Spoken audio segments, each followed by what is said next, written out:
Check, check.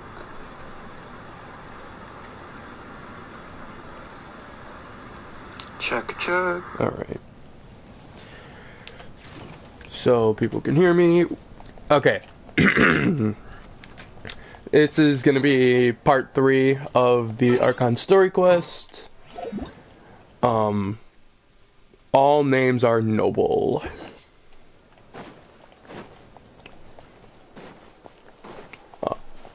There's a pool here. I did not know there was a pool here.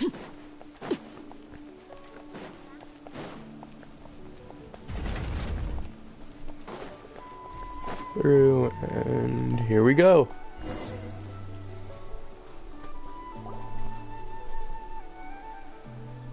I see. Thank you so much. The Adventurers Guild has been overwhelmed these days. No worries at all. We've always valued the strength of adventurers. Given the current situation, it's vital that we all work together. Since we're facing the same enemies, I'll send you the intel we've collected on the Abyss so far. Then we can take a look at how to coordinate our efforts. All right. Thank you so much. Hi, Catherine. It's us. Got any new commissions? Ah, you two have come just in time. I've got some good news. The Pyro Archon has finished assembling her forces and stationed them all across Natlan. Given how the Abyss has ramped up its activities lately, we can no longer afford to act only after receiving news of an invasion. So the Pyro Archon suggested that the Scions of the Canopy and the Adventurers Guild focus on collecting and disseminating intel. That way, we can stay informed of everything that's happening across the land. Once we receive word of enemy activity, we can notify the nearest camp and the stationed forces can take immediate action. Yes, precisely. This should also allow us to focus on gathering information, rather than running around and trying to tackle everything at once. So please also take a chance to relax, you two. You've been working hard these days, and this will be a good opportunity for some well-deserved rest. So that's the plan. Whew, we can finally stop and take a break. But the threat of the Abyss is still far from over. But less work we take, the less we earn. Top. Paimon knows that. It's not like Paimon just wanted to lay here and do nothing. The movements of the Abyss are always unpredictable. There have also been times when it suddenly became more active in the past. The people here generally see it as something like an acute natural disaster. Once the disaster is over, everyone will return to their normal lives. We just all hope that day will be sooner rather than later. Oh, right. Most people have no idea just how bad the situation has gotten in the Night Kingdom. I also hope the days of peace will come soon. Ah! Kachina! Oh, hey, Kachina! Are you feeling better now?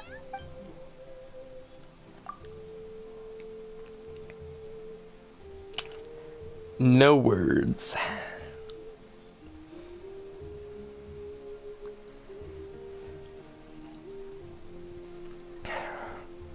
Yep. Now ready. Oh. Now really isn't the time to stay at home and recover anyway. I wanted to do something to help. I heard that the Pyro Archon is gathering warriors to...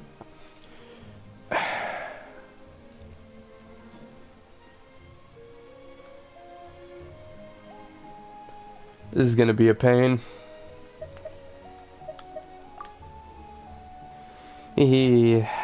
Don't think I haven't heard about all the things that you've been doing. Everyone works so hard. I've got to do my part too. Oh, by the way... Oh, man.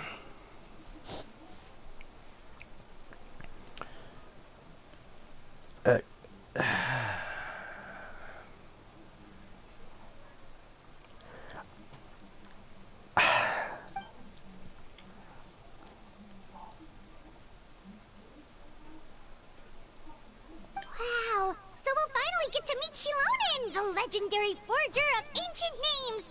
Paimon still can't believe anyone could forge those things.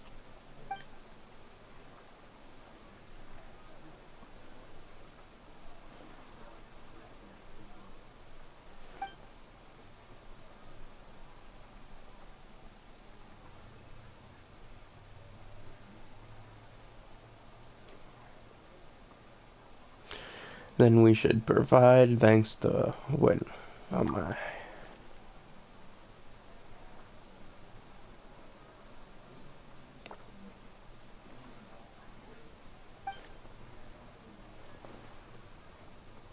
Hey, have some confidence in yourself, Kachina. After all, you're already a victor of the Night Warden Wars. everyone's so proud of you.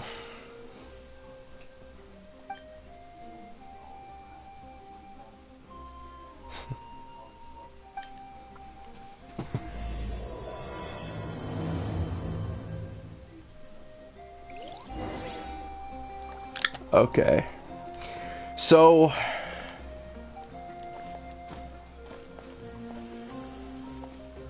I forgot that that was happening. Where am I going? Oh, wow, that is decently far away.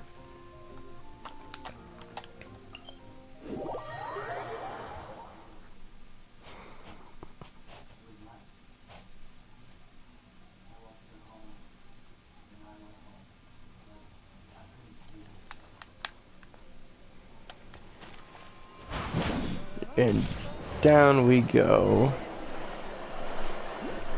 Oh, got caught in a ledge.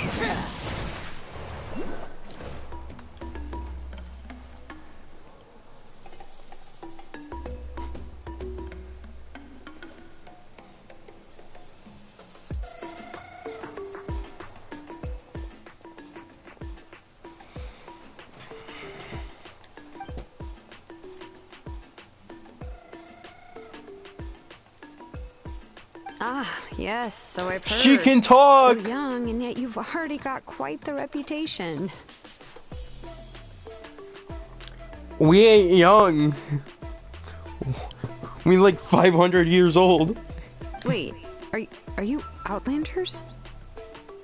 Yep, we're travelers who just arrived in Natland not too long ago.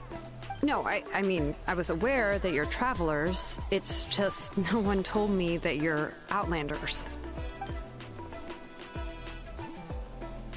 No, the only thing she said is that a new hero had pledged himself to the plan. But we'd need to forge an ancient name to ensure he'd be able to return safe and sound. And she did mention that it would be quite difficult to forge an ancient name for them, but at the time, I thought she was just commenting on my skills. But I seem to understand where the true difficulty lies now. Oh, I wouldn't go that far. I'm used to it, really. I just need a moment to process things. The Pyro Archon's requests are always difficult to fulfill, and we used to argue a lot.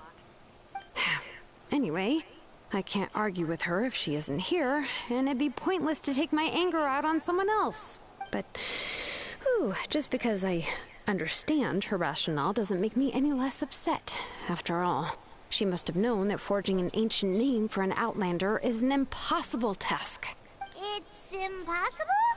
As you probably know, an ancient name is a symbol of a hero's sparing glory, which grows even richer and heavier as generations of successors inherit it.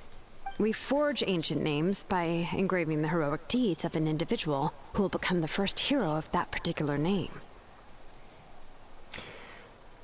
Yeah, I've got plenty of deeds under my belt is 100% correct.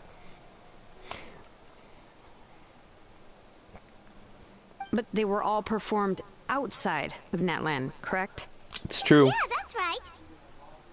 Then those deeds haven't been recorded by the Night Kingdom.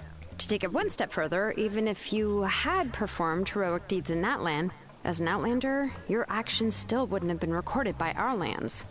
Only memories and experiences that have been acknowledged by the Wyab can be used as a basis for an ancient name. Even the greatest of craftsmen cannot create something out of thin air, you know. That's just how it is. Seems the Wyab don't want just anyone one to get a name, huh?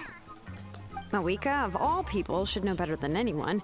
Yet she's still entrusted the task of forging the ancient name to me. Oh, Paimon gets it. Nobody's happy being asked to do the impossible.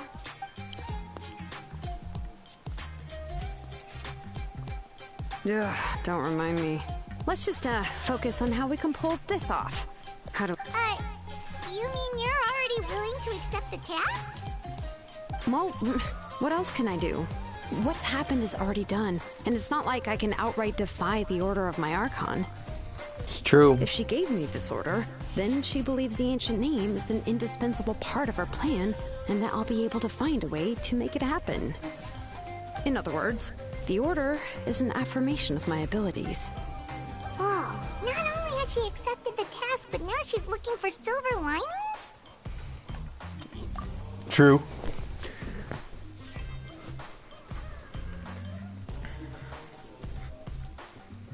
The key is getting the Wyab to somehow acknowledge the traveler's existence and record his heroic deeds. We heard the voice of a Wyab when we were in the Night Kingdom before. We even had a whole conversation with her. If we can talk to her again, maybe we can figure something out together. Well, every tribe has their own Wyab. How do we know if the one you met is indeed the best one for us to talk to? Plus, considering the unprecedented nature of this situation, I have a feeling that the acknowledgement of one Wyab alone would probably not be enough. I don't know. That requires a level of knowledge that I do not possess. We need to find a consultant who's an expert on all things Night Kingdom and Wyab. The first person who comes to mind is Lali at the Masters of the Nightwind. The one we... Oh, we've heard that name before. We used her Spirit Speaker Stone to find Kachina's ancient name. A person who can make something like that must be pretty impressive. I'm unsure she'd be able to help. Still, she's older now and quite eccentric. It's hard to even book a meeting with her, given that she's constantly holed up in her room and doesn't like to be disturbed. I've heard that to get her help, you have to be extremely patient with her and know how to keep her spirit up. I hate to break it to you, but... Huh. Why is that? I mean, didn't she already help you before? And... Well, yeah. At the cost of her Spirit Speaker Stone being split into two.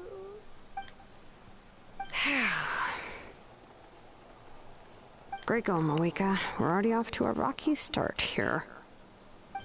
In that case, I guess your only option is to try to emphasize that this is an important order from the Pyro Archon. Hopefully, Lali would still want to show respect to the Archon. I'll also write you a letter on your behalf. If you can find someone to deliver it and mention some good things about you, then that should help too.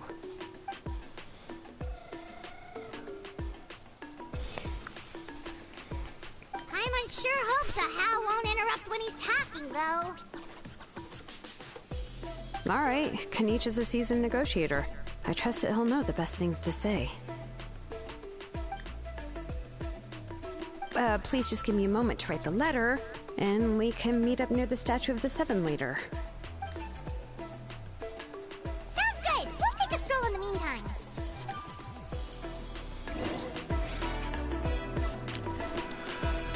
Alright. I did not mean to do that. I have set their place on fire.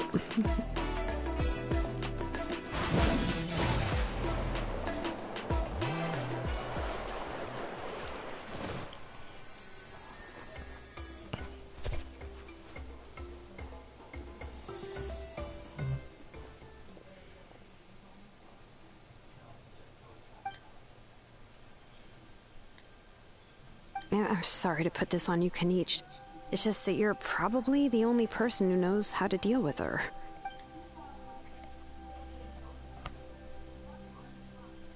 Oh, wait, so Kachina and the Traveler also know about the plan?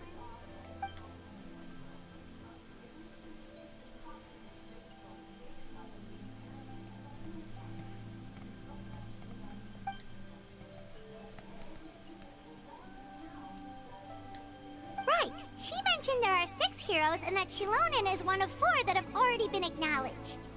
Oh, Well, then I suppose there's no need to keep any secrets between us. Having... Whoops.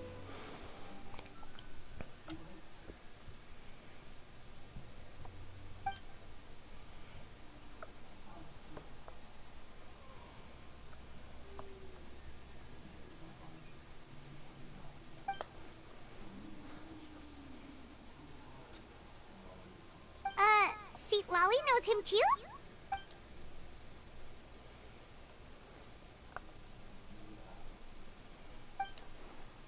Given how the Masters of the Nightwind love to babble about dreams and revelations, they're already a pretty strange bunch to most. I've never met Auroran, but if they consider him the odd one, he's got to be pretty far out there.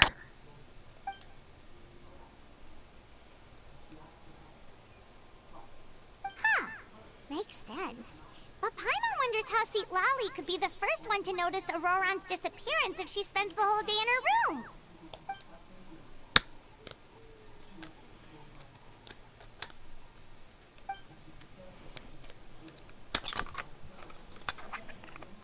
Oh, so if I'm following, you mean we'll help her investigate Auroran and the captain's whereabouts?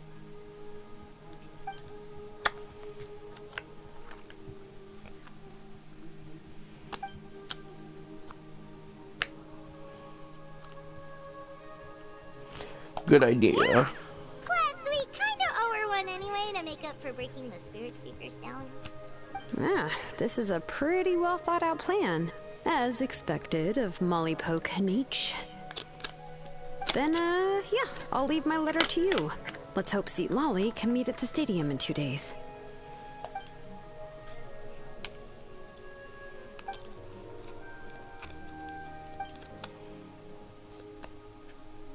Okay, then let's part ways for now. I'll see you in a couple of days.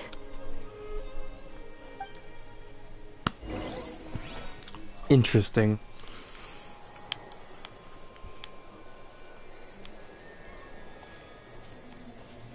Where am I? Oh, wait until the morning of the day after tomorrow.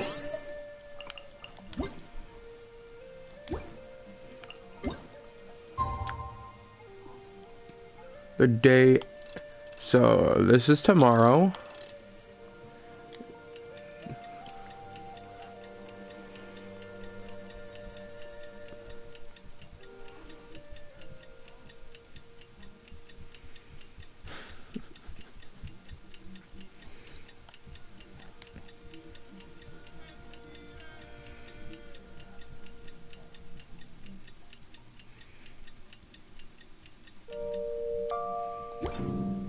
There we go.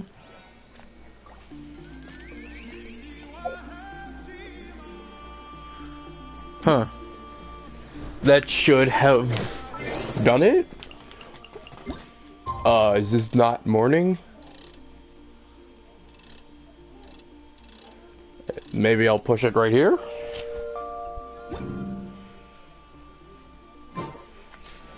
There we go. It's time to meet up with Shilonen.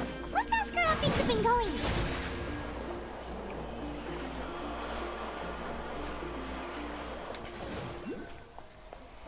And here we go.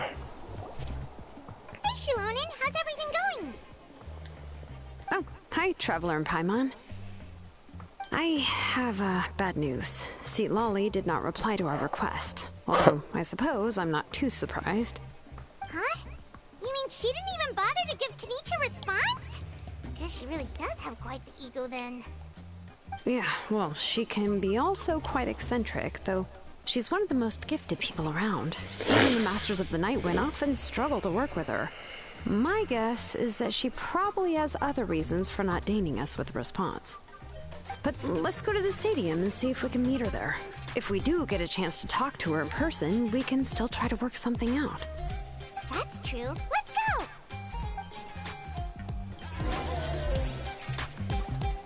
Where am I going?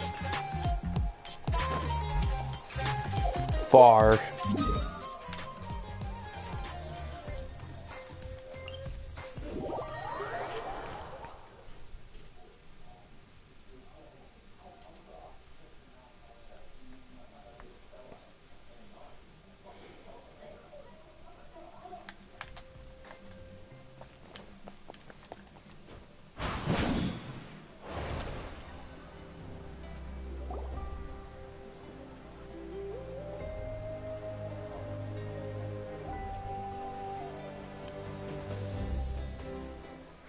doesn't see anybody. Seems she's just not gonna show up, huh?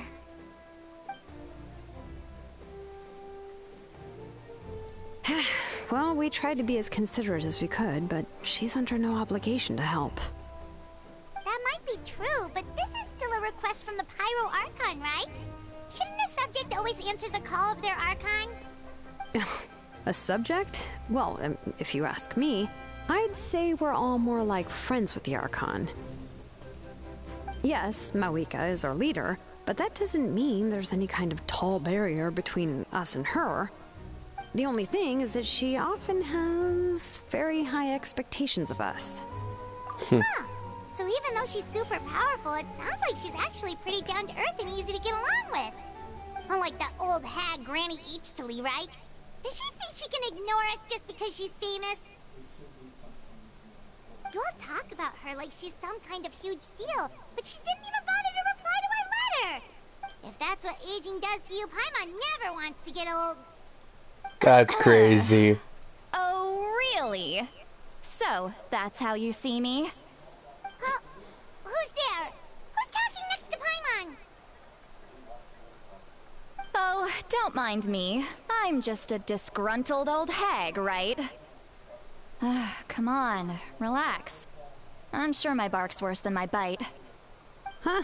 See, Lolly. Wait, you're Seat Lolly? You're Granny Eachtley? Yes, Granny Eastley. But emphasis on Eastley, not Granny. You must know this trope from light novels, surely. They use it all the time. The young man who's actually the oldest person in the room. The girl next door who turns out to be a seasoned veteran. The wise sage who looks like a little kid. Oh, wipe that look off your face! You've seriously never seen an older lady that doesn't look her age? Okay, well, don't go thinking it's a trick either. See? I'm barely wearing any makeup. Did I forget to mention, she's called Granny, but she's actually pretty young. And you were complaining about the pirate Archon to leave things out. That's crazy. It was an honest mistake. I guess we've just gotten used to it. I'm sorry. So, how old are you actually? What? How That's dare crazy. you? Don't you know it's rude to ask a lady her age? Paimon really didn't mean to offend you, it's just that your case seems really unique. Oh, Paimon just wanted to apologize, but now she's putting more and more of her foot in her mouth. Really, Paimon just got a little mad since we thought, well, you were gonna leave us out to dry.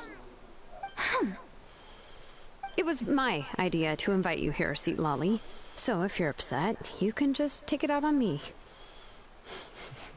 All right. I was only joking. I didn't mean to chastise anyone. There's really no need to take all this so seriously. If anything, I'm gonna feel awkward if we keep this going. I received Kenichi's letter and was planning to attend this meeting. Since I had already decided to come, I figured there was no need to draft a reply that simply said, "Understood." Besides, just showing up is the most important part, no? But, of course, it's also natural for people to get held up by one thing or another as they're trying to leave the house. It certainly was a bit awkward to see that everyone else had arrived before me. At first, I was thinking of quietly sneaking over, but since you were already here waiting for me, I started to think about how I should phrase my apology. Only to hear you all talking smack about me. Anyway, that's the whole story. Honestly, it's not like I owed you an explanation anyway.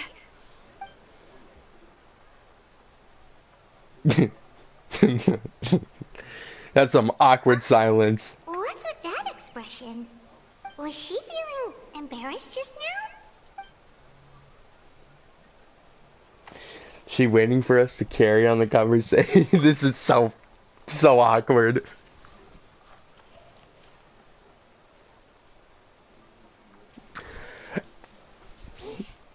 Is she waiting for us to carry on the conversation? Everything she says sounds like a joke, but I'm not sure if we should be laughing.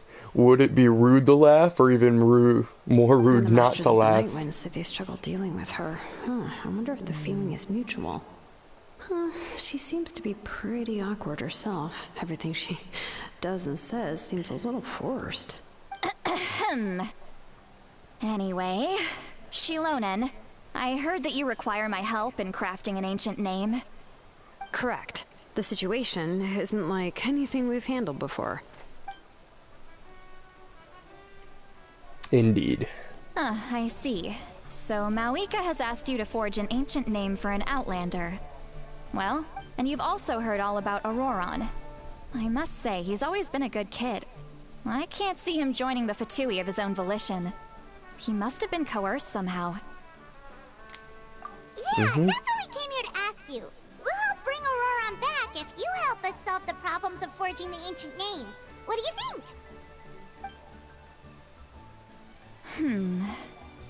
I suppose I'll just call you Traveler for now. Traveler, come here.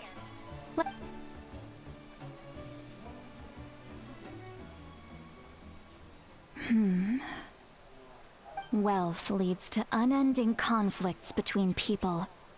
Yet you alone transcend the value of gold.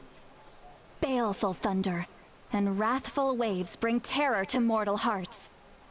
Yet again and again, you've braved them to find new worlds. O weary yet free soul, even the most verdant leaf in the forest will pray for your happiness and safe passage. Yeah, excuse me? What is that supposed to mean? Those are all the things that I could see in you. You've experienced far more than even most mortals could dream of. You possess the heart of a sincere hero, along with the conviction to lift a torch above your head and walk headlong into the night. Huh? Don't move. There's something here. Huh? What thing? Don't scare Paimon. Is the Traveler gonna be okay? Shoo! That should do it. You've just returned from the Night Kingdom, so some fragments of souls were still stuck to your body. No need to worry. I've just cleared out the last of them. Isn't that kinda like having part of a ghost come back with you? It's nothing as serious as that. If left unattended, the most it could do is stir up some chaos in your mind, and generally worsen your mood. Well, in that case, better to get rid of them. True. Thank you. It was nothing. Shilonen, let's follow your proposal. Once you've brought Auroron back, I'll take you to see the Lord of the Night. The Lord of the Night? But don't we need to talk to the Wyab of the tribes? Something this important is beyond their jurisdiction. Only the Lord of the Night can decide whether we can grant an ancient name to one who does not hail from our lands. The Lord of the Night is an ancient entity that rules over the entire Night Kingdom, constantly borrowing the power of the sacred flame to combat corrosion from the abyss. Oh, so you're basically saying it's even more powerful than the Wyab of the tribes. Well, that sort of makes sense, being the lord of the entire Night Kingdom and all. Not exactly. It's not so much that one's more powerful than the other. But never mind. That's not important. It would take too much time to explain. Just listen carefully to what I'm about to tell you. The Lord of the Night is currently in a deep slumber, and we can only communicate with its consciousness while in a trance. In other words, in a dream. But I will need to prepare a few more things if we are to hold a ceremony to achieve the state of the trance. I'll make a list. Can any of you get everything for me? I'm sure we can. It'll probably be a long list, so better leave it to someone who knows all the local vendors. Sounds good. Then we'll go with St. Lolly to track down Auroron. Phew, the Fatui are nothing to scoff at, so please, be careful during your investigation. If you need any Indeed. help, just come find me. Yep, we'll be sure to play it safe.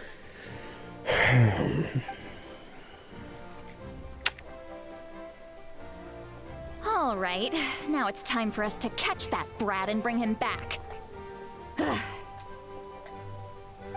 I'm sorry I made you wait earlier. It was actually because I decided to swing by Auroron's place to look for clues. He has always lived alone. and I found a broken jar in his house. There was also something off about his phlogiston aphids, which I assume is because their keeper has been gone for quite some time. And interestingly enough, I saw some slash marks in the house that did not match any of our local weapons. My guess is they were left by Snezhnayan arms. Oh, sounds like the Fatui broke into his house and took him hostage. But why would they kidnap a kid who just spends his days living in the country and raising aphids? He's only in his 20s. What would they want with him? That's not to say that I believe he's totally innocent, of course. Since he's the only one who was kidnapped out of everyone in Natlan, he must have done something to attract their attention. In any case, we'll get to the bottom of this once we manage to get him back here. I'm truly sorry to put you two through all this trouble with me. But please help me get him back. You can count on us! All right, then let's start by heading to where Auroron was seen last.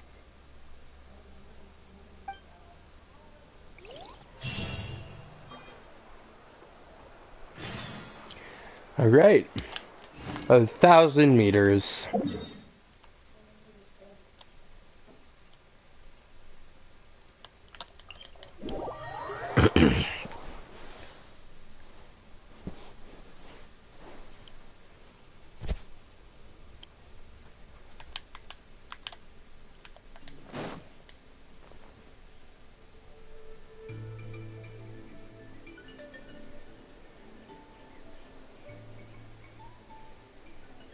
Yeah, I got it. Never mind.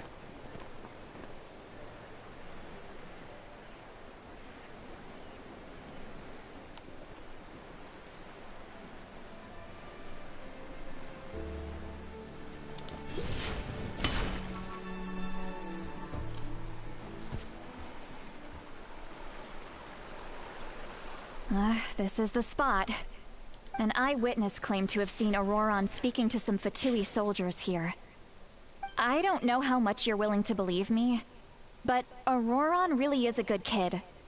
I see no reason why he'd suddenly get involved with the Fatui.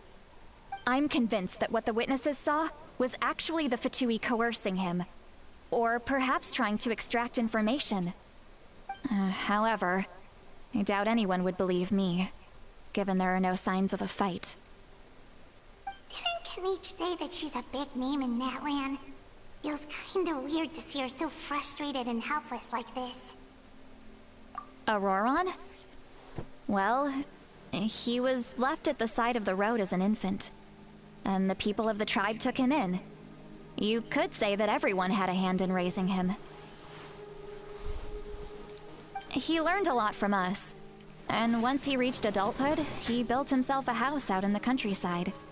He spends most of his days growing vegetables and raising aphids, living off of what he harvests from the garden.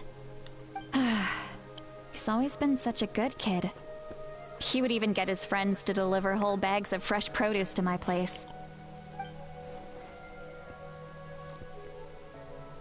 Oh well, let's keep looking. He can answer all of our questions once we find him. He's been raising phlogiston aphids for a long time, and since they were disturbed, they secreted a special type of phlogiston. We can use that substance to track his movements. Let's follow the phlogiston trail. Huh? What trail? Oh, right. I forgot your eyes don't naturally perceive such things. Here, give me your hand.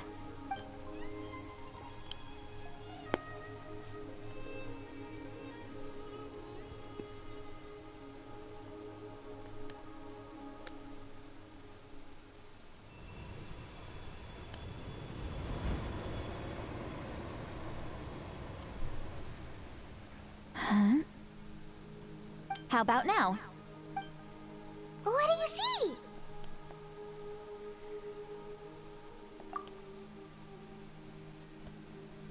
Whoa, Paimon can see it now too! That's right. I used a spell to temporarily transfer a portion of my senses to you. Wow, you can even share your senses with us? First time Paimon's heard anything like that. It requires a very rare spell that most people aren't adept at. But don't worry, it's a cinch for me. Between the two of you, it seems the Traveler's senses are a bit stronger than Paimon's. When I held your hand just now, I could sense that you've got a great affinity for phlogiston. You're extraordinarily gifted. Anyway, we'll need to use our vision now to track down Auroron. Good luck, you two. Over here, this way! See, Lolly might say a lot of deep and confusing stuff, but this spell of hers is really something. What was that? Oh, Paimon was just complimenting you. Really?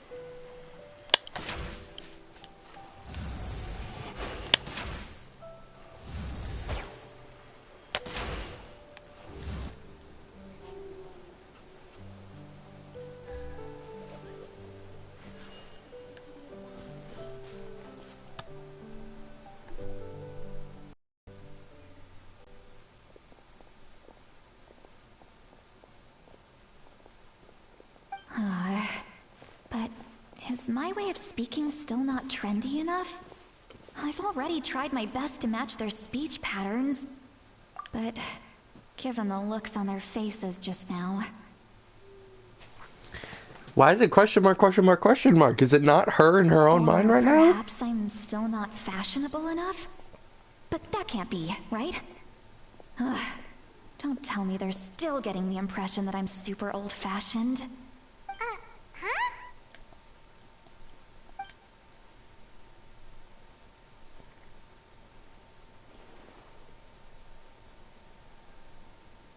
Was that St. Lolly's voice?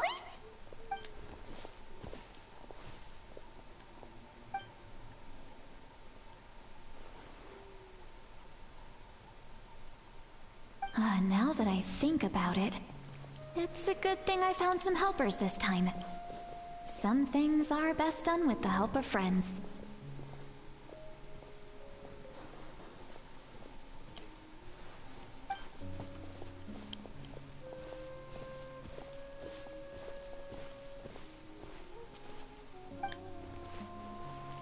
Oh? They appear to be feeling quite confident. Looks like our work will go smoothly.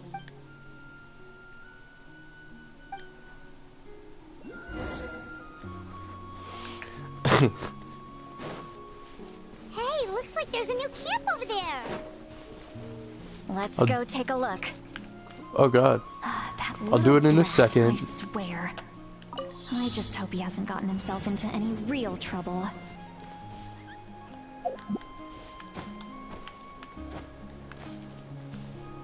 Huh?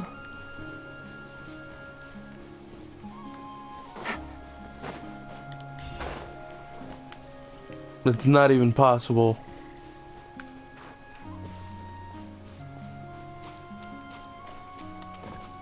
Capybara?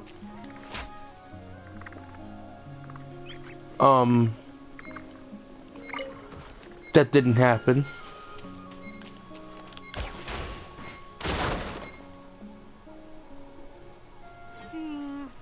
Yeah, judging by Paimon's experience as a guide, it definitely looks like people set up camp here. Wait. The phlogiston here is a bit odd.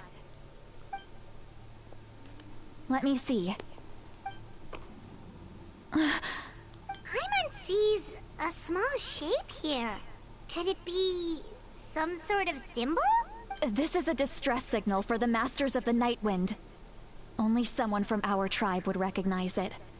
So Auroron was indeed being threatened. We've got to find him.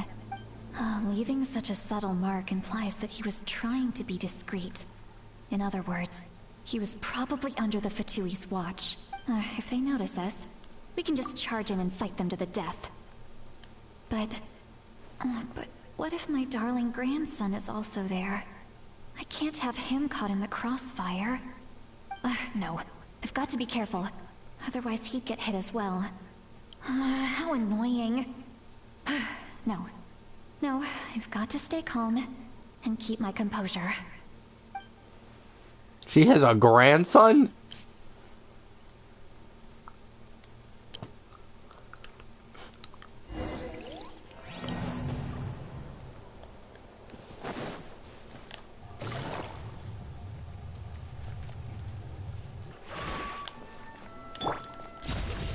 Whoops. There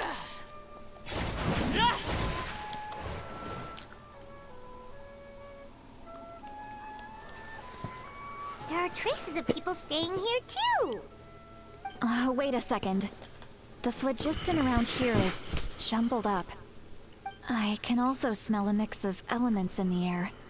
Pyro, electro, and some other elements as well.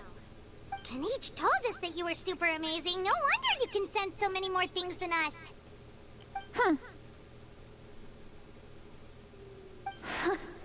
It's about time that little brat said something nice about me. There are signs of a struggle here. Judging from what's left on the scene, there must have been a fight. But after that, the factions seem to have gone their separate ways. Do you still remember the little mark we found before? Paimon's thinking, what if Auroron wanted to leave another distress signal, but was caught by the Fatui?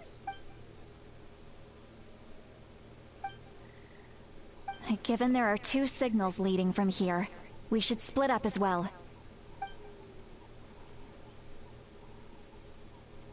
I'll take this direction, and leave the other one to you.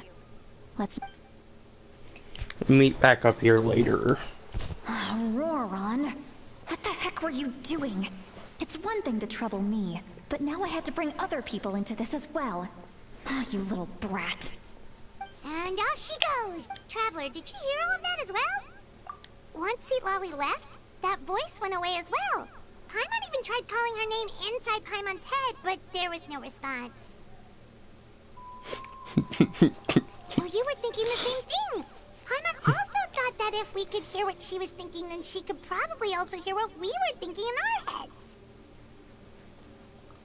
She did say that she was quite adept at this spell.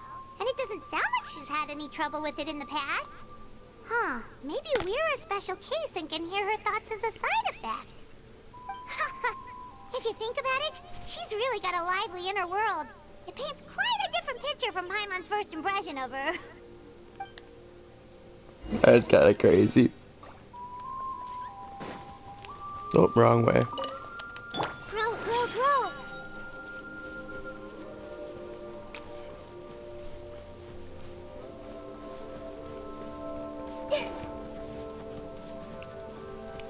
Paimon sees some traces here. Let's follow them and see if we can find anything up ahead.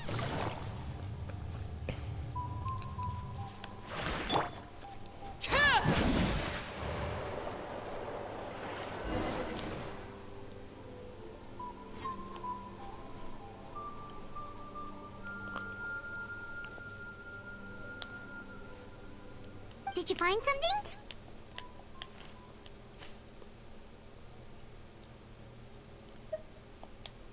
Completely ends. Huh. So we can't tell where Auroron might have gone from here. That's weird. The phlogiston trail suddenly stops. We can't make anything of these footprints either. But he can't have just evaporated into thin air, right? We know he wasn't alone. He had all those Fatui with him. So, you can hear the sounds of the wind from beneath the earth.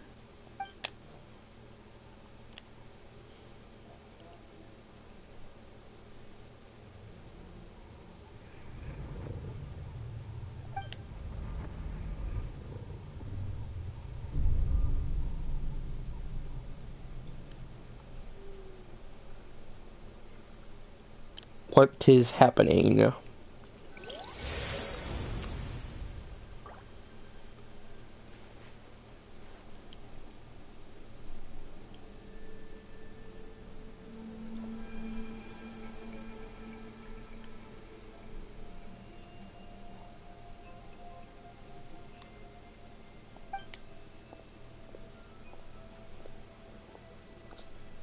I'm very sorry, but please do not move.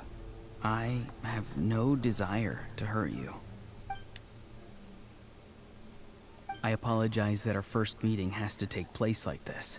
It's just that you're much like one of those animals with ears that perk up as soon as it senses danger in their environment. And given your combat proficiency, I would not have been able to gain an advantage over you if you were anywhere else in the world. However, you're now in the Night Kingdom, a familiar domain to the masters of the Night Wind. Hello, traveler. I'm Auroron, the one you've been searching for. Ah, the Fatui's custody. I see. So even Granny has told you that I was coerced by the Fatui. I'm afraid you've been brought here by a lie, like a false omen in the lingering smoke. My friend and I only left those traces to lure you here. Deceiving you was never our true intent, however. It was simply the fastest and most feasible way for us to set up a meeting. Capitana! Greetings. Yes! Be careful with this traveler. His soul is temporarily restrained by us, and it appears to have become more fragile in the process. It's taking all my concentration to hold on to him. It was I who tasked Auroron with leaving the traces to lead you here, and I who used the Master's ritual to bring your soul to the Night Kingdom.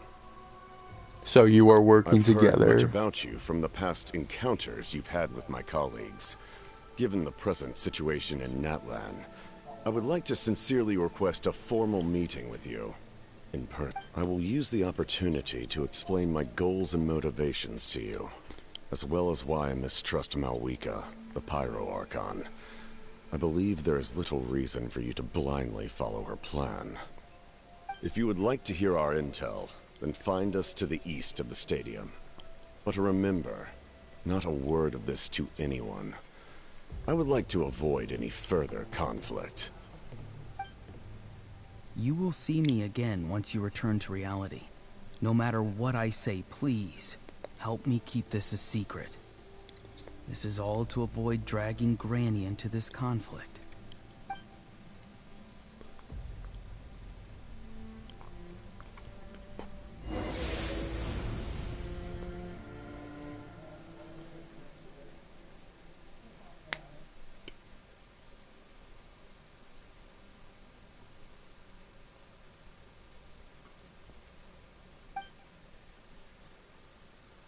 Hey, what happened just now?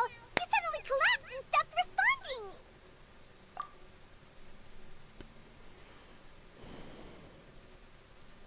Hey, why are you sitting on the ground? Are you okay? See, Lolly! He froze for a moment and then just collapsed to the ground! Could it have been those leftover remnants from the Night Kingdom? Do you have any itches or pain anywhere? Don't worry. We can take a short break. Sorry, I know I asked for your help. But had I known you were feeling unwell, I wouldn't have taken you on this trip with me.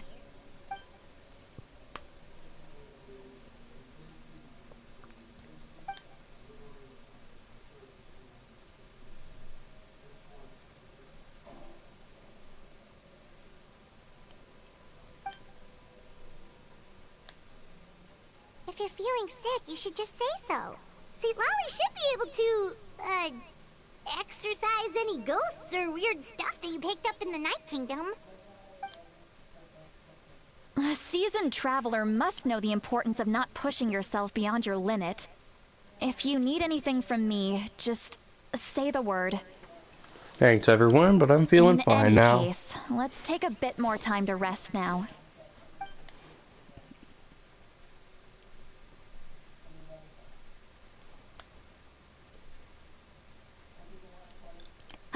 Need to be more careful next time.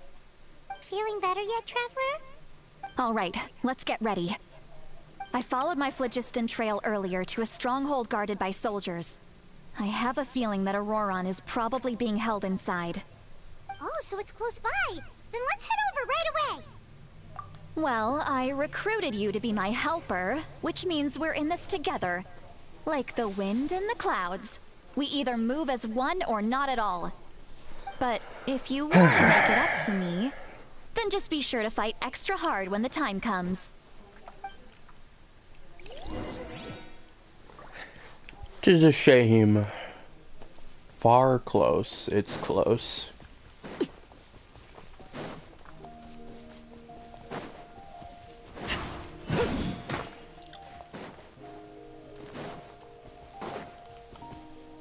Oh, what domain is this?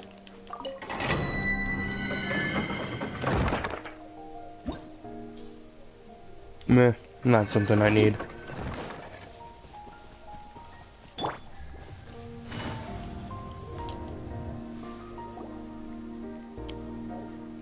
Look over there.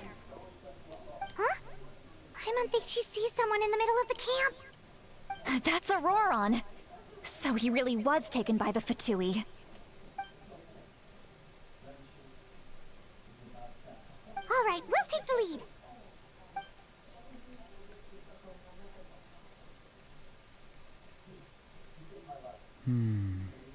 Hey, quit daydreaming. Don't you have work to do? I cannot see the sun. What? Without the sun, I cannot see the truth. You are currently blocking the light, so I must beseech you to move aside. Huh? Okay, Mr. Philosopher. That's enough mumbo-jumbo. Wow. I'm going to rip that guy's head right off. See, Lolly's struggling to control her temper now. Are you ready? Let's go kick their butts. On my count. 3, 2, 1! Still trying to resist? You've got no idea who you're up against. This might hurt a little.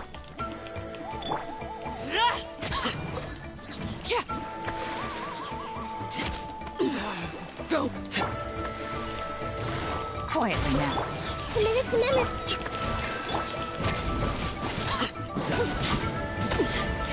Commendable.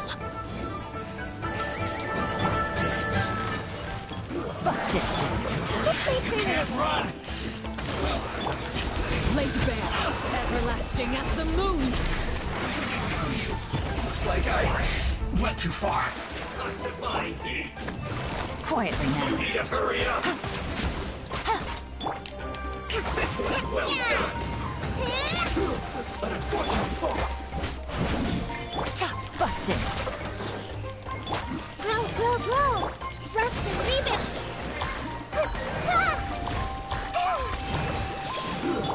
Shouldn't get careless.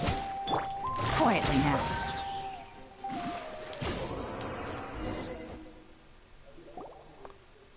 Auroron! Granny!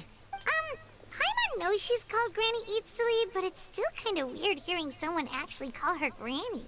And greetings to you too, Gramps.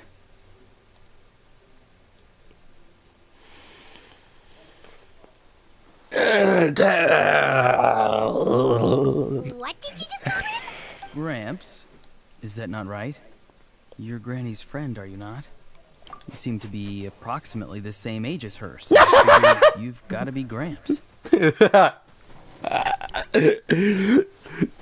That's crazy.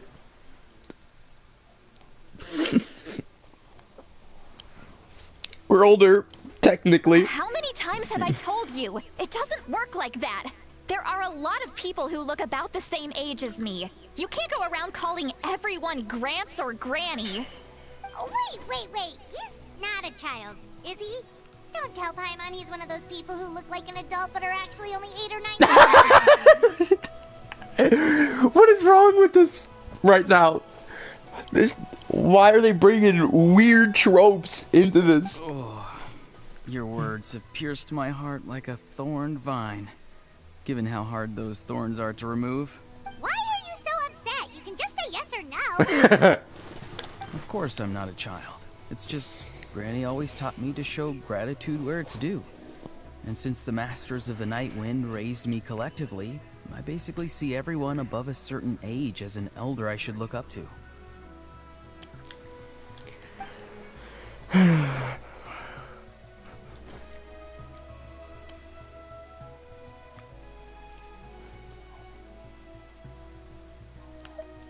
Exactly. But if you keep that up, then everyone's going to be your senior. And do you think saying all of this is gonna save you from a scolding, Auroron? Haven't I told you 100 times since you were a kid? Heed the 3 warnings. Be wary of beasts prowling around, scammers looking for their next victim, and strange people who appear out of nowhere. Oh, so you do remember, and you just chose to ignore them. I always knew that living on your own was going to get you into trouble sooner or later. But getting kidnapped? That really takes the cake. You won't always be able to rely on other people coming to your rescue, you know. You're just lucky we got here when we did. I'm sorry, Granny. I'll be more careful next time. Next time? Oh, good one. You think there'll be a next time after this? Not a chance. They didn't hurt you, did they? No, they just asked me a lot of questions about Natlan's terrain and... Okay, now answer me honestly. Were you the one who helped the captain escape after his battle with the Pyro Archon? Yes. So why did you do it? Because they said they would need my help from there on out. They also said that if I refused, they'd just come to you, Granny, and they'd already figured out a way to make you do their bidding. Hey! I'm no ordinary Granny! Would they really dare to come after me? And you! Did the gods give you a brain just for you to not use it? Thankfully, the Pyro Archon only asked that we find the mysterious individual from the Masters of the Night Wind, and didn't slap your name on a wanted poster. Don't think even if the truth that you see will soon manifest into reality, there is still no need to preemptively panic. Have you forgotten the words that I've taught you? I'm sorry. Ugh, forget it. We can submit the details of this camp and the defeated Fatui as evidence of your innocence. Let's clean this place up and get back to the city. Auroron, you better remember this lesson well and seriously reflect on your actions. Also... Sounds good. Should I bring some of my homegrown vegetables as well? Your... vegetables? Yes. I grow a lot of fresh produce in my garden. I hope the Pyro Archon won't be too picky about the selection. Now's not the time to be thinking about that. If you do come face to face with the Pyro Archon, the first thing you should do is... Recite the 3 warnings. Huh? No! You should emphasize that you were not in cahoots with the Fatui! How exactly did the Masters raise this guy? Oh, right.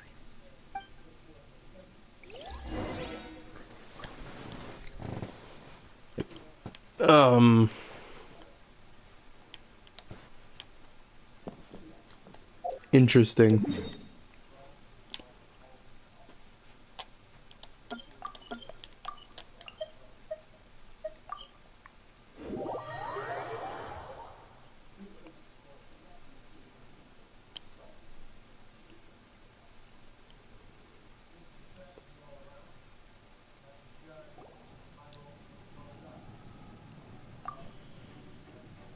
I see.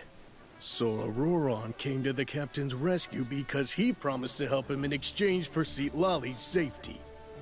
That's right. I'm sorry. Now that you know Auroron was only trying to protect another member of his tribe, could I ask you to petition the Pyro Archon for her forgiveness? We'll give her a full report. We'll let you know once she's reached a decision. Will I need to stay here? Technically, yes. But if Miss Citlali is willing to serve as your guarantor, then we can release you from custody. Sure. I'd be happy to do that. I don't have any more time to waste here. I still have other things to do. Understood. Thank you very much. Mr. Auroron, please report back to the Speaker's chamber as soon as you've received notice of the Archon's decision. I understand. Thank you. And thank you too, Granny. Well, at least you won't need to hide your face anymore. Traveler, Paimon, thank you very much for your help. And don't worry, I haven't forgotten about my side of the deal. Once Auroron is settled, I'll go talk to Shilonen and get started on forging an ancient name for you. Oh, thank you! You scratch my back, I scratch yours. It's as good as done. You can just go twiddle your thumbs or something while you wait for the good news. Bye for now. Come with me, Auroron. We've got to find you a place to stay for the night. Goodbye, Gramps. This new Gramps of mine is way too polite. Grandson of... Okay.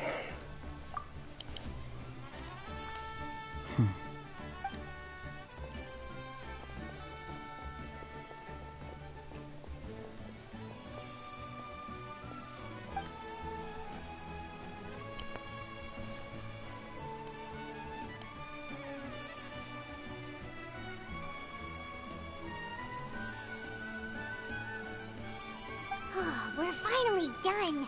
Alright, it's time to find some grub. Huh? What is it, Traveler? What? The captain?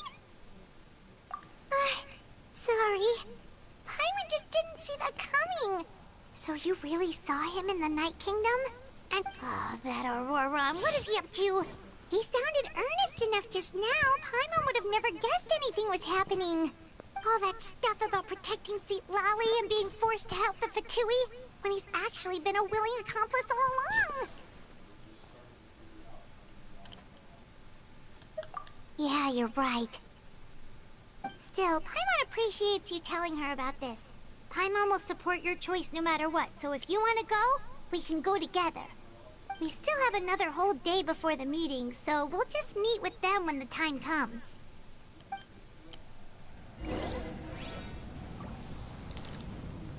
Wait until... Okay.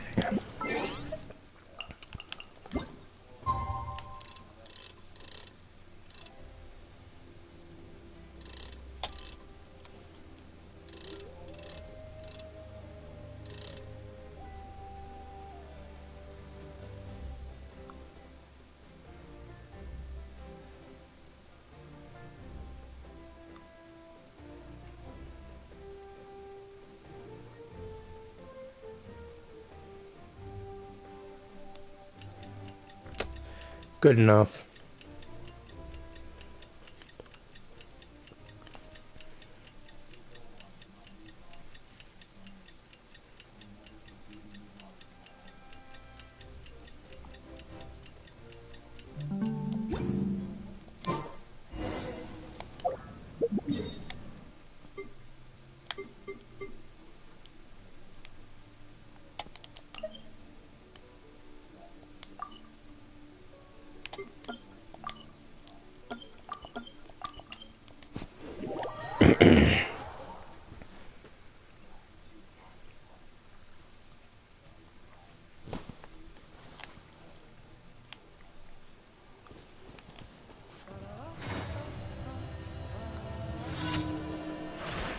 Huh?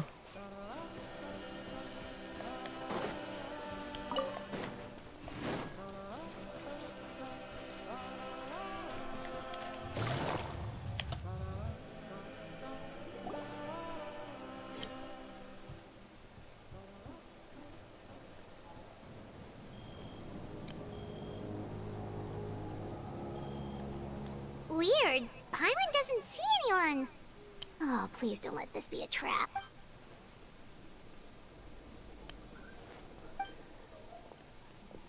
What was that?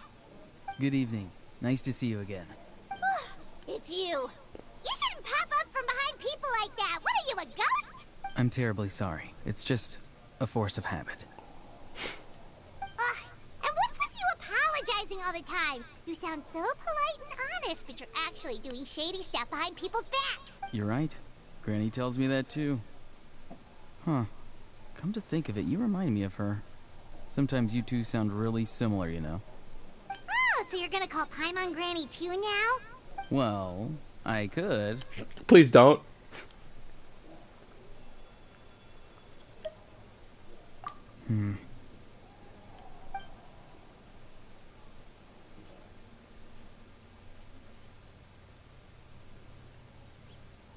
It's all clear. Over to you. Excellent. The fact that you showed up proves that I was right about your character.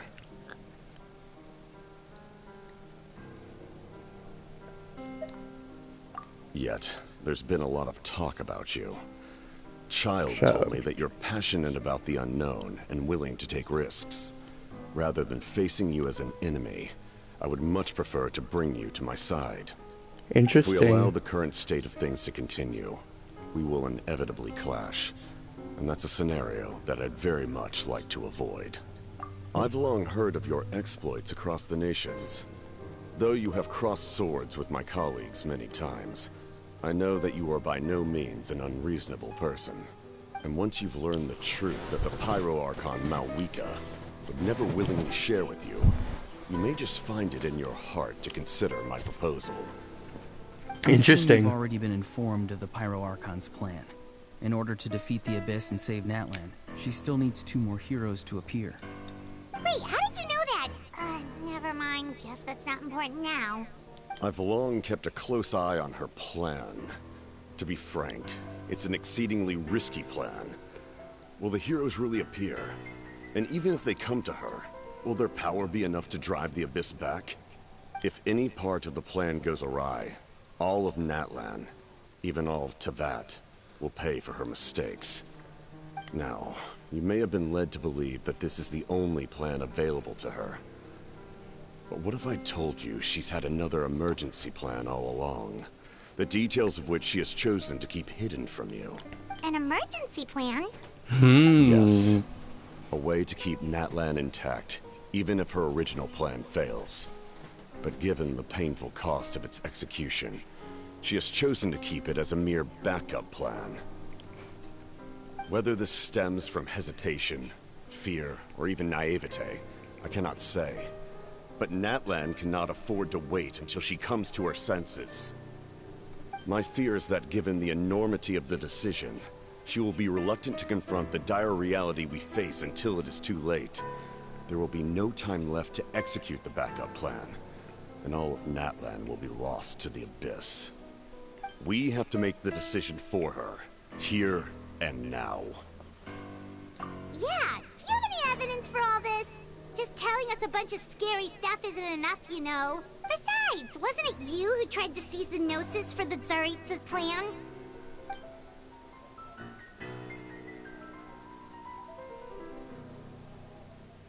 I knew you to be clever enough to see. That's right. I did not seek the Gnosis for the Tsaritsa. Since I was defeated in battle, I must put to rest my thoughts about the Gnosis. But even so, my desire to save Natlan remains unchanged. And now, I have found a new way to solve the crisis. We can implement it immediately if we reach an agreement. Someone's here. Huh? The captain disappeared! Something is rapidly approaching. Oh no. Something? Bad news, chump. It's your granny. See, Lolly? When did you get here? I knew something was amiss after we were separated. Hidden ceremonial tools, an unconscious traveler. I must say, I'm very curious about what you're up to. How dare you go behind our backs like this, Auroron? Colluding with the Fatui? Really? Oh, here we go again. Cat got your tongue, huh? You really think you can avoid a scolding just by staying quiet? I'm not trying to avoid anything. Oh, and now you're talking back. Well, go on then. Explain yourself. I'm sorry, Granny. I feel so guilty. You! That's it! Where are my tools? I swear if I don't teach you a lesson right here and now, I'll... Wait, see, Lolly! Please, calm down. We, still learned a lot of info, didn't we? Like the fact that the captain isn't trying to seize the Gnosis anymore. So, maybe just save the scolding for later, okay? Listen well, Auroron. You're only getting out of this now because of the Traveler's plea. This isn't over. You hear me? You're right, Traveler. Let's go.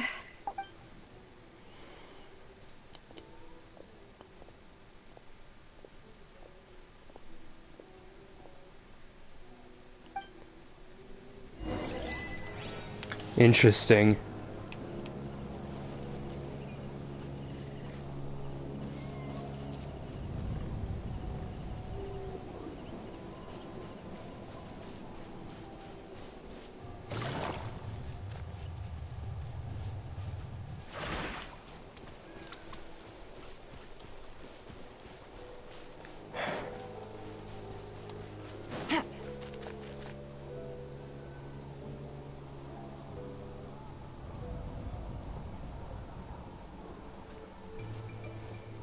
In all my years, I've never had a child cause me so much grief. Do you seriously not see what's at stake here? You've got a head on your shoulders, Auroron. Use it! Why did you help the captain? And I want the truth this time. No answer? Think you're being smart? Then let me ask a different question. What does the captain want? What is his purpose? Really? You're just going to stonewall me?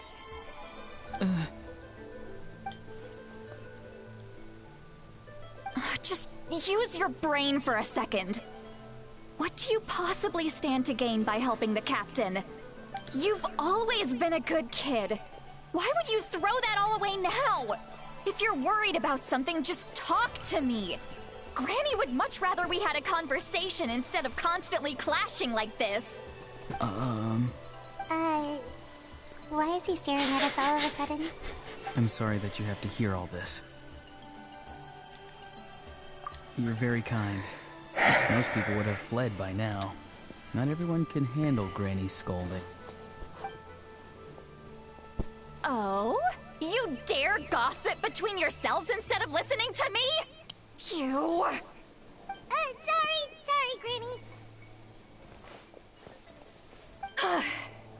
Sorry, Granny. Sorry, Granny. You know what? Fine. I'm perfectly aware that everything I say goes in one ear and out the other. You're all grown up now, so why would you listen to an old hag like me? You say all the right things, but then you go and completely ignore me. Well, if that's how you're going to treat me, you can stop sending Aoife over to my place to deliver your stupid vegetables! I don't need anything from you! Who's Aoife? A delivery person? That's irrelevant. The point is, he hangs out with this kid, so he must be no good. You kids get to a certain age and suddenly act like you know it all. There's nothing I can say to get through to you. Auroron, if you're still thinking about that so-called duty, then please, just forget about it. The ley lines did not fall to this state because of you. And we've long closed the book on that incident. Seems they've started talking about some kind of tribal history. I'm starting to get lost. That's not it, Granny.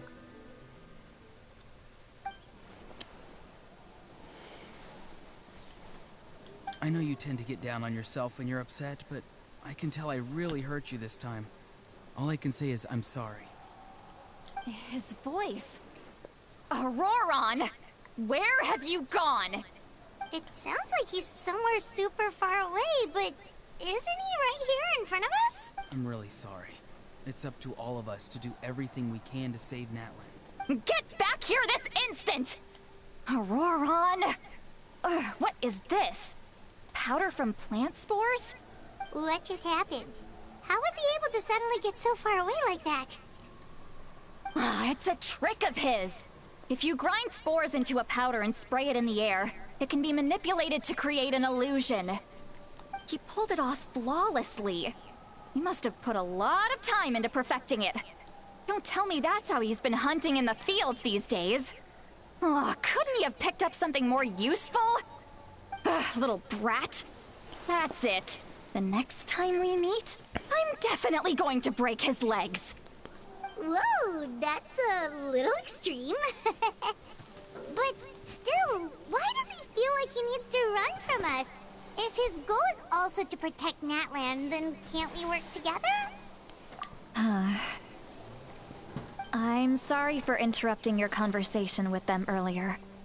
But even if you'd been able to hear them out, there's no guarantee you would have gained anything substantial. Auroron probably did everything he could to get away because he knew I'd get the truth out of him sooner or later. Ah, that brat. I swear.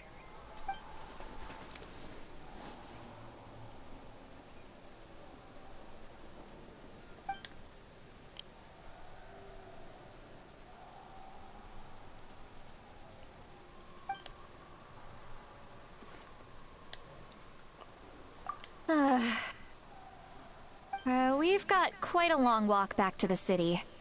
Let's take our time. It'll give me a moment to figure out how to explain all this.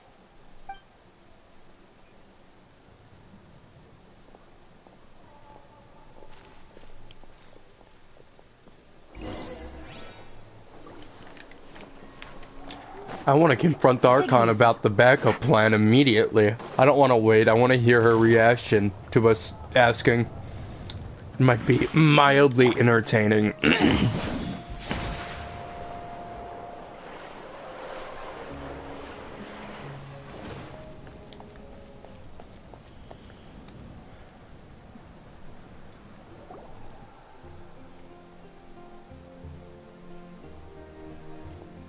Do you two have some time? Feeling hungry? How about we get something to eat? All right, it's been a while since we last ate. Now that we can relax, Paimon just realized how hungry she is. Then let's go. We can find somewhere to sit down and talk. Food and drinks. Really? You're not gonna take her offer? That's right. See, Lolly has gotten a lot quieter since Aurora ran away. She seems to be having a hard time. She's right. We're seasoned adventurers, so we're more than capable of paying our own bill. Hey, come on now. You won't even let me take you out for some food and drinks? I just wanted to treat you to a meal. Are you sure? We can save you some Mora. Mora is the least of my concerns. Besides, we're definitely due a meal after all the time we've spent together. Let me get this one. I might be an old hag, but I like to think I'm not complete. Sure, that's fine with us, but Paimon doesn't want you to be sad, sweet Lolly. Don't worry. I'm sure a juicy grilled steak will work wonders. Steak. Why do I keep pressing that?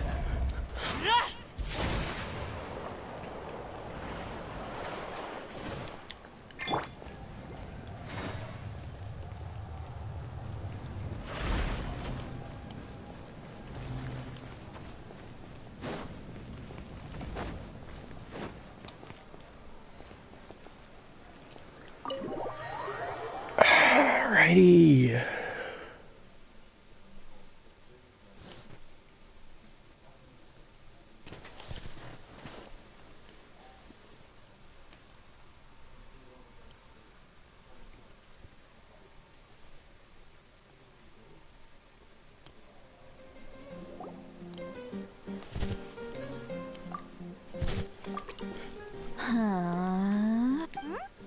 What are you looking at? Is that a taco? Do you see two people standing by the door? They look Is that like spitting Raw? images of each other. Are they twins? She's drunk.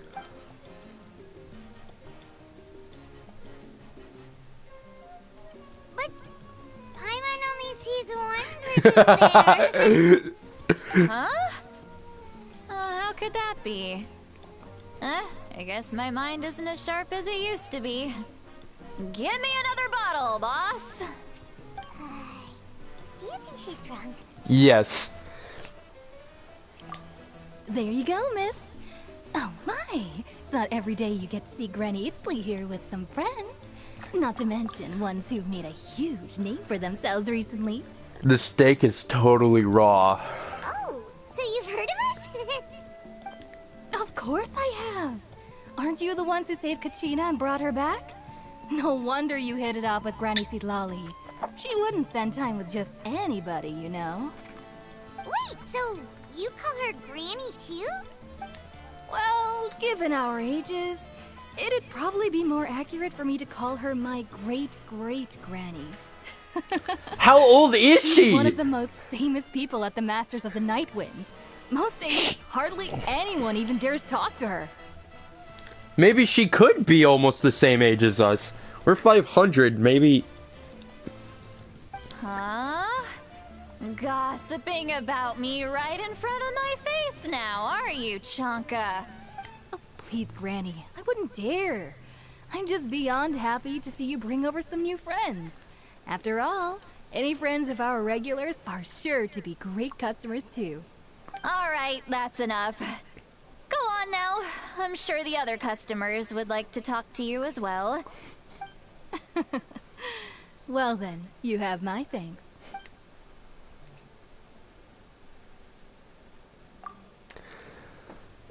You start wondering whether she's actually drunk or working through some complex problem in her head is crazy.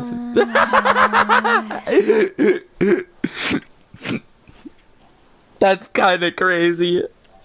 Seat Lally? Seat Lally? I don't think that's gonna work. I think she's a bit out of it, Paimon. Who's that? This is great. You got some gall calling me by my first name. Let me guess.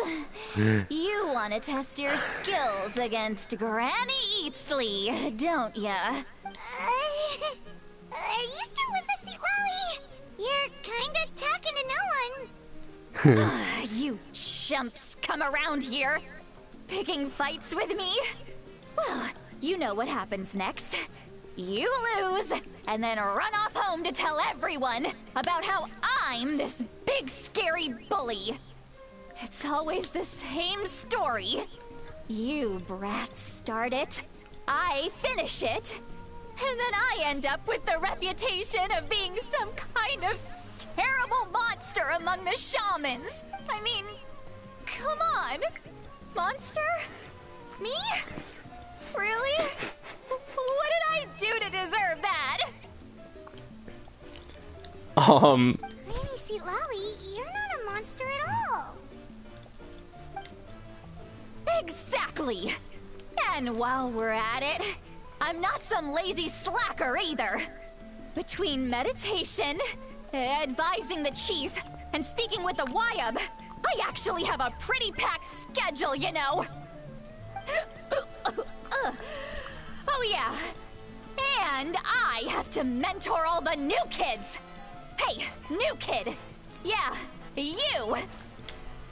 I guess I'm the new kid. Don't play dumb. Didn't I teach you how to find phlogiston? You see? I know my stuff. I'm a good teacher. You tell him. Thanks for your teaching. That's more like it. About dang time someone showed me a little respect. Oh, this is great. Granny's a hard worker, all right. You can always rely on old Granny. Did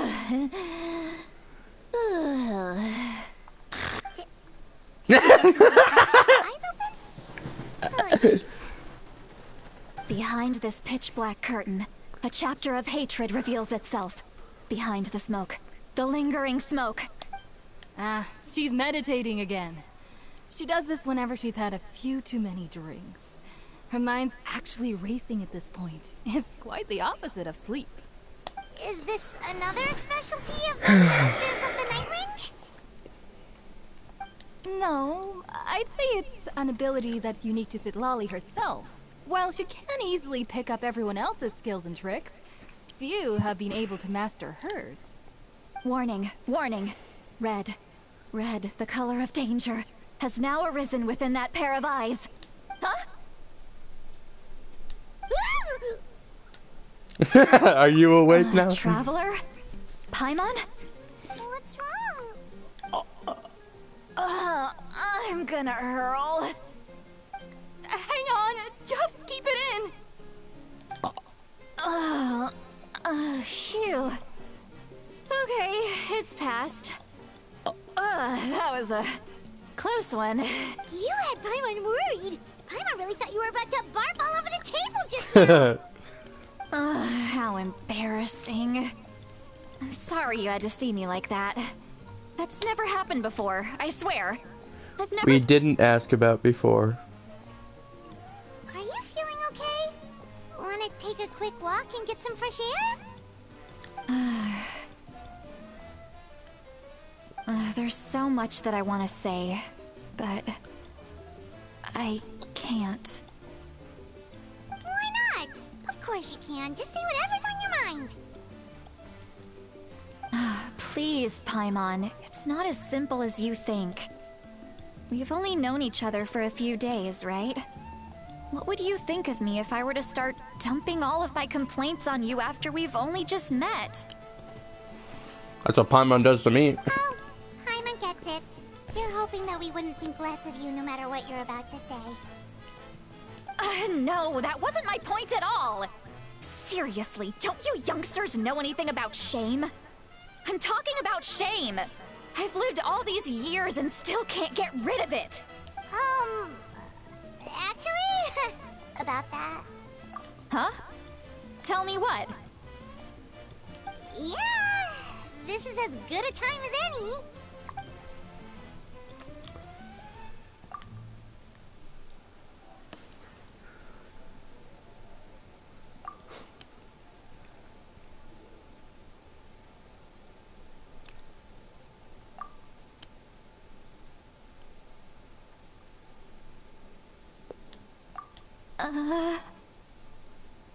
This is so...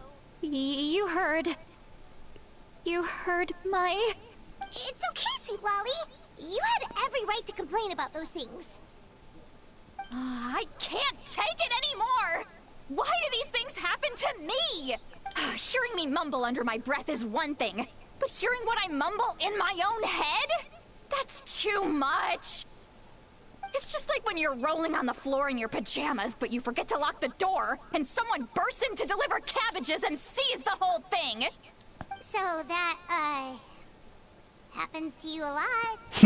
It happens to people in general, okay? Doesn't matter if you're 200 years old or 1,000 years old. Everyone rolls around in their pajamas sometimes. I was just picking something generic. Not everyone. I don't think someone like Arlecchino would. Maybe. Best not to imagine that. Take a walk with me. Looks like she's completely given up. Like those criminals who just confess everything and accept their fate.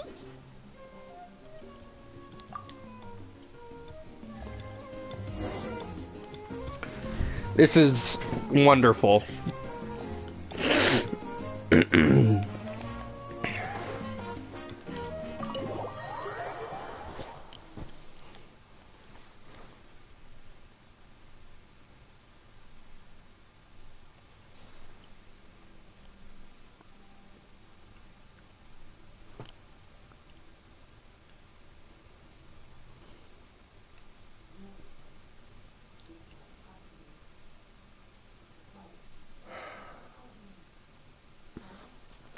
Oh, we're going upstairs.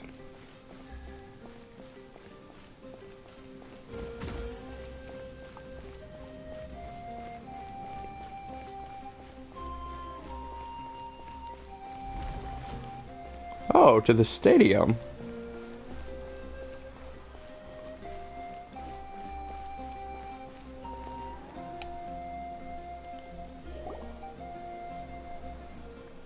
Well, great view, right? Wow, it's beautiful! You're making me want to cry. Oh no, what did we do? Please don't cry! I was an expression, okay? A figure of speech. I'm just... embarrassed. Here you are thanking me. Even after you helped me all this time. I've got to look something up. How old is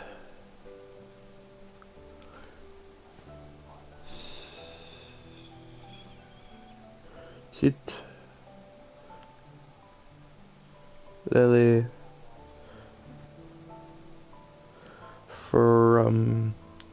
Genshin Impact. Sheet Lolly is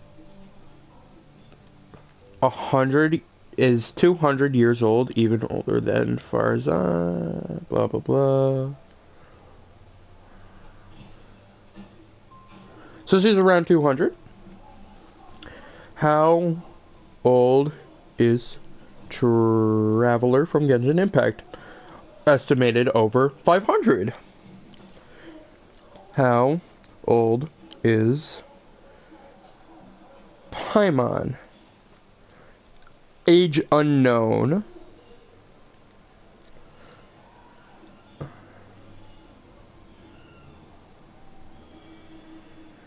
How old? What is Paimon's estimate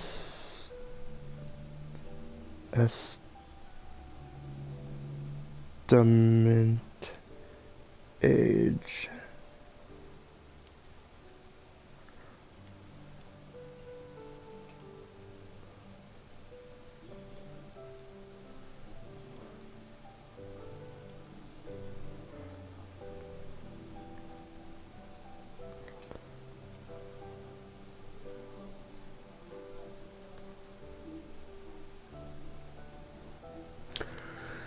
No information. It's funny how she just calls us youngsters when we're older than her. Let's just have a casual conversation. Really? You don't seem like the kind of person who keeps things casual. Well, I guess I used to be more of a stickler for the rules. And you're right, I don't usually open up to the people of my tribe like this. I'm just an eccentric old hag to them. We're older. That story's been passed down so long. It might as well be true. But you're just a regular person. The kids of my tribe would have a heart attack if they heard you say that. Granny Eatsley is a powerful figure. Be careful around her. That's what they'd say. Well, you are powerful. Are they afraid of you? Some are. Other... Whoops. Out on top. A few decades like that. And people stop knowing how to deal with you. What about you? Are you... We don't find you scary at all. Huh. That's because you're not from my tribe. You don't know how many delusions of grandeur I've destroyed just by existing. I make people realize that no matter how hard they work, they'll never become a living legend like me. Oh, not to brag or anything. Maybe it's hard to believe. Just pretend I never said anything. We believe you. Shilonen has full faith in your abilities, and Auroran didn't seem scared of you. He thinks of you as his granny, right? Yes, but Auroran's a special case. Mawika already told you about her plan. And you've given so much help to Auroran and me. You deserve to learn the full truth. Ooh, full truth. Auroran's not like other people. As I mentioned, he was abandoned as a child. The reason being, his soul is incomplete. The Masters of the Nightwind view this as a bad omen, capable of bringing about illness and no one knows who his parents were. He was just left on a rock in the wilderness. It's a miracle he wasn't devoured by some wild beast. The Masters of the Nightwind believe they can see human souls, and in Auroran's incomplete soul, a possibility to turn Auroran into a vessel for lost souls. That's kind of screwed up.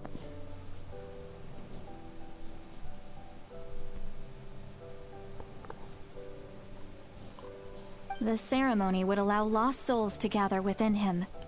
Auroran would then be sent to the Night Kingdom to return the souls to their rightful place, strengthening the ley lines and completing the ceremony. Wait, that doesn't sound right. Now you see the problem. When damage occurs to the Night Kingdom, the souls held within disperse and remain adrift, unable to find a way back to the ley lines. This loss of souls damages the Night Kingdom even further. The ceremony can send back countless souls at once, which would benefit the Night Kingdom and the souls themselves. Of course, the vessel, Auroron, would be sacrificed in the process. I wasn't surprised the chief at the time came up with the plan. The ley lines were already in a terrible state. A suitable candidate for the ceremony appears, and now you have the chance to make things better. Of course you're going to take it. When the chief asked for my opinion, I didn't give my approval, but I didn't object either. So they went ahead with the ceremony. It failed, and Auroron escaped with his life. Pathetic, isn't it? By not objecting, I basically gave them the go-ahead. Maybe they didn't have my explicit approval, but it's not like I did the right thing. If the ceremony was successful, Auroron would probably be dead. Of course, in my tribe, death is rarely something to fear. But what kind of message would we be sending by sentencing a newborn to death? By using a human life as a tool? It's not right.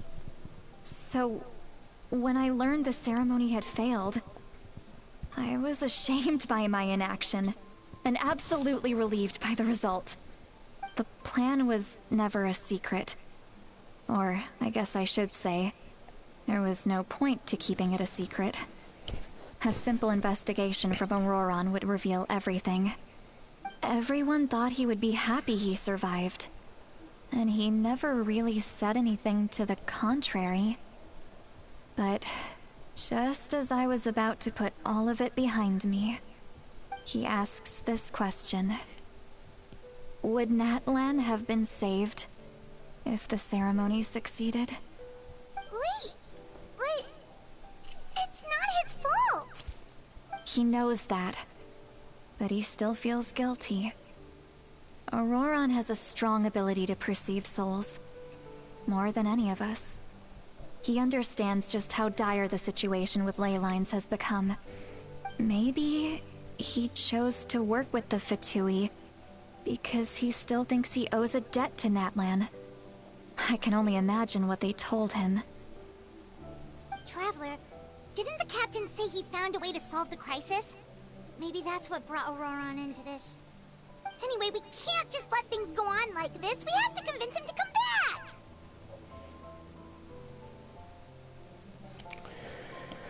Yeah, that sounds like it would be the next step. You look so good, Sweet Lolly. Maybe you should head back and get some sleep. Probably drank too much. It's okay. The fresh air is doing me good. Okay. Forget that. I need to go home. I hit it a little too hard.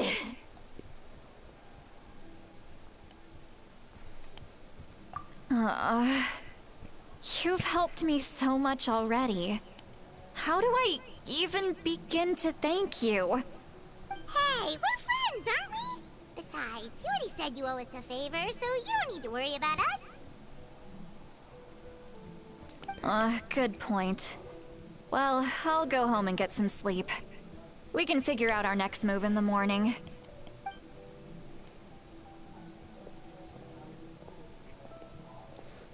Friends. I like the sound of that. Auroron's probably back with the captain, don't you think?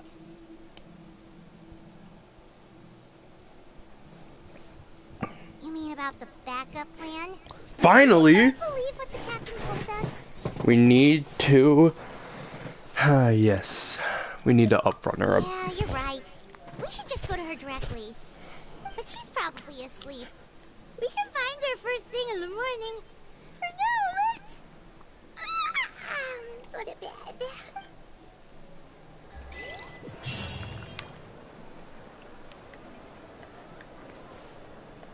Take it easy.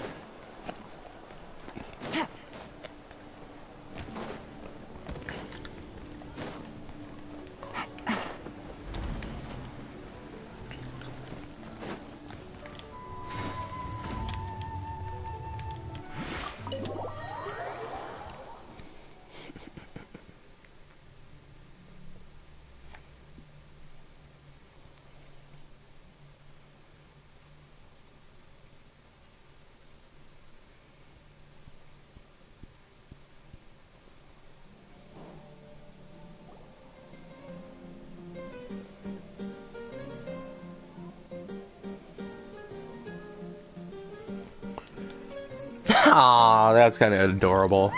So noisy outside. Pirates still have... Where am I going? Well, guess we should see what's going on.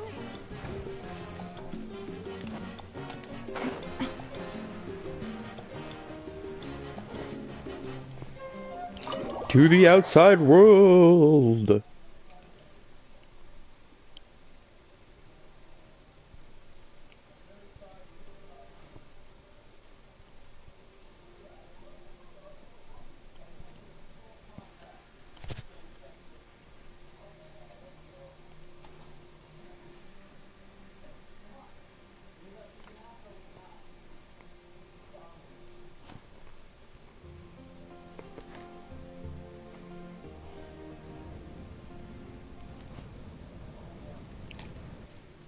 You're already here. I was just about to come get you. Wow, you're up early. That's impressive, especially after all the drinking last night. Let's not bring up last night. I'm embarrassed about the whole thing. Anyway, I was also woken up by the commotion. Looks like all the warriors from the stadium are on the move. I heard many areas have been attacked by the Abyss, including the Masters of the Nightwind. I need to head back right away. The Abyss attacked again? Are you sure you can handle it on your own? Do you need our help? I'll be fine. We also have the support of the warriors stationed at the various outposts. Given the quick response, things shouldn't get too serious. The stadium could always use more manpower, so you should join the forces here.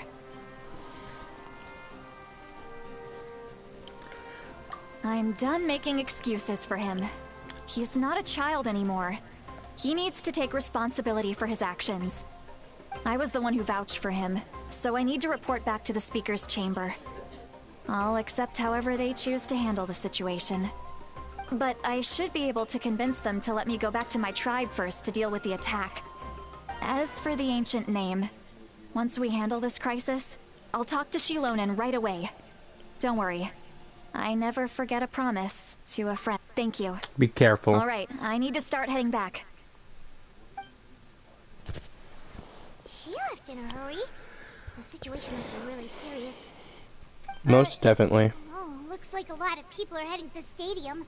Let's see what's going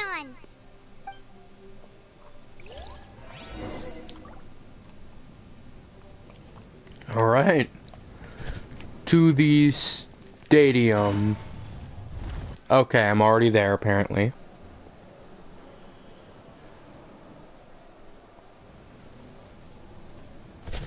Oh, it's them. Traveler, over here! Perfect. Our star Outlander has appeared. Oh, you're all here! But, what's with the whole Star Outlander thing? Just my way of saying how awesome you are. We've got a real emergency on our hands, so this is the perfect time for you to show off your skills. Alright, but can we get a quick rundown of the situation first? The Abyss suddenly attacked the Collective of Plenty, the Masters of the Nightwind, the Children of Echoes, and a number of our camps and outposts in the wild. Interesting. Yes, and the attacks are increasing in frequency. The tribes have plenty of defenses, so they're safe for now, but I can't say the same for the adventurers and merchants stuck in the wild. Chaska and I have been searching for survivors and treating the wounded. We just got back, but we need to head out again soon. I plan on heading back to the Collective of Plenty, just in case my tribe needs me. What about you, Mualani? Where are you gonna go? I'll go help the Children of Echoes. They're the closest, so I can start fighting right away. What about you guys? We could go together.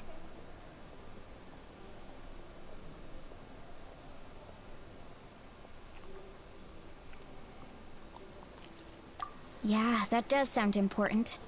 No worries. Just leave the Children of Echoes to us. Who knows? Maybe yours truly will have the Abyss on the run by the time you're finished. That would be pretty great, actually. I hope my tribe gets through okay. It'll be fine. Your tribe doesn't do all that bodybuilding for nothing. That's Let's funny. part ways here for now. And most importantly, be careful, everyone. Oh, and some of us need to avoid getting contaminated by dangerous-looking substances. That will make my job a lot easier. Koichi, do we really have to do this now? It's alright. She's just looking out for everyone. Alright, let's hurry up and talk to the Pyro Archon so we can help the others.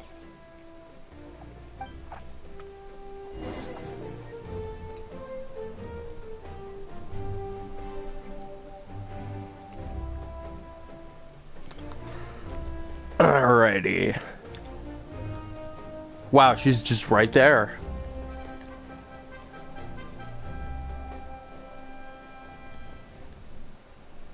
Oh, it's you two.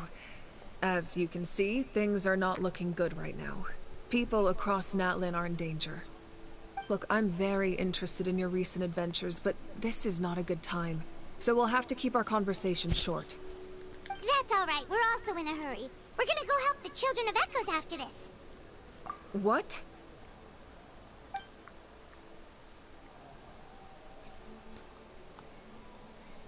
So he thinks my plan is too risky.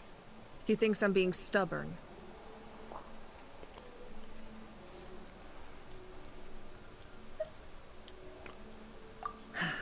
I shouldn't underestimate the Fatui's ability to gather intelligence. The Gnosis does have that function, but there's more to the story. I will answer you honestly, but you must help me keep this a secret. I can use the power of the Gnosis to save Natlan, but it comes at a heavy price. The Gnosis would drain all the souls and memories from the Night Kingdom and weave them into a giant net, which would surround the ley lines and protect them against abyssal corrosion. Wait, you can use souls to weave a net? What does that mean? Yes. It means sacrificing those souls in the process. Souls are just another form of life. The cruelty of this method is self-evident. The Night Kingdom not only houses the souls of the dead, but also our memories and legends. Using the Gnosis means converting all three into material for the net, erasing our history and culture. Even then, the net can still become corroded. If we cannot find a way to repair the damaged ley lines before that happens, then all those sacrifices are for nothing. Given the enormity of the price, it's a solution I refuse to consider right now. I want us to win, but I also care about how we win, and what that means for us in the end. Now it's true, both plans come at a risk, but after weighing our options, this is our best bet.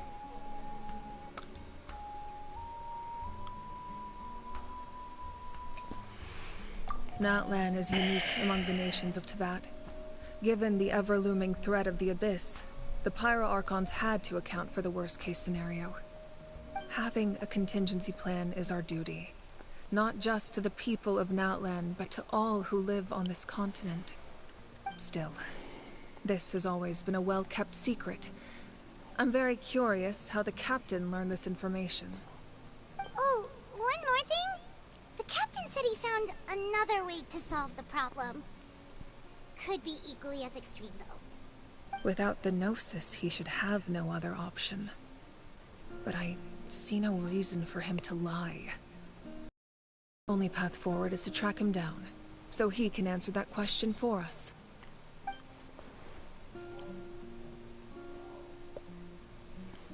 Judging by your expression, you must have doubted me, even if just for a second.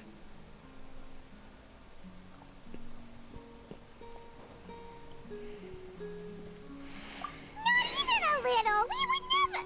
Wait, what are you talking about, Traveler?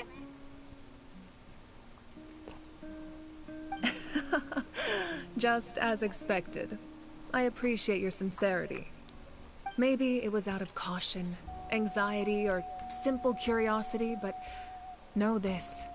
No matter what, our goal remains the same. We both want to save the people of this land. So now that you have your answer, do you still doubt me? Not at all. You scared, Paimon. You've really got a lot of guts, Traveler.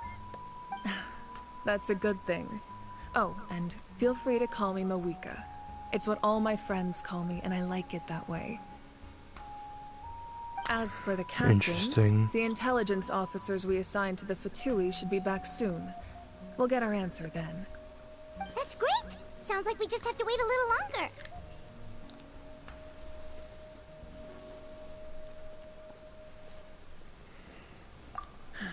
Not just yet. Even though the Abyss is attacking several locations at once, I'm confident the warriors stationed in those areas can handle it. Don't worry. I just need to finish coordinating our available manpower, then I'll take a small team to handle the difficult locations. Wait, you're going to fight in person? Didn't you give up your power? That's true. I'm far less powerful than a god in my current state. But don't forget, I was an experienced and powerful warrior before I ever became the Pyro Archon. No matter how you look at it, my duty is on the front lines. Understandable. Oh, now you doubt my strength. That hurts, Traveler. If we had time to spar, you might think otherwise. Anyway, even if we respond to these threats in time, it's not a permanent solution in the long run. I've considered moving my people to other nations, but given their close connection to the Night Kingdom, a forced evacuation would have devastating consequences. I've told the chiefs of each tribe to strengthen their defenses and advise people against leaving their settlements. Now, I just need to find the right time to disclose the true nature of the crisis to the people of Natlan. Paimon's a little worried about how people will react. Who wouldn't be? Yes, but that won't be the only response. In any case, that's for me to worry about. I'll let you know when we have more information on the captain. Alright, we should head out. Maybe we can join up with Moani. She can't be too far ahead. No need to worry about me.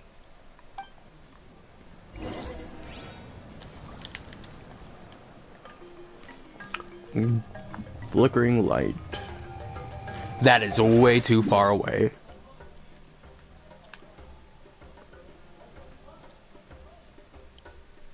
I think it would be quicker to go to this one.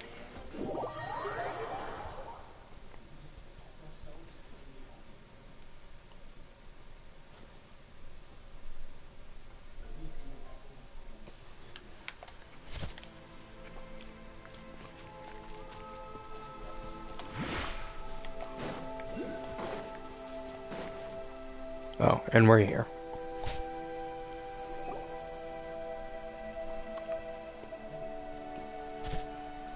Quick, over here, to safety! Kachina, how many people do you have left?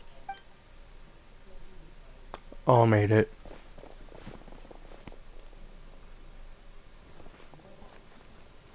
What's the situation? There's a trapped caravan that needs our help. We need to rescue them as soon as possible. We'll go together.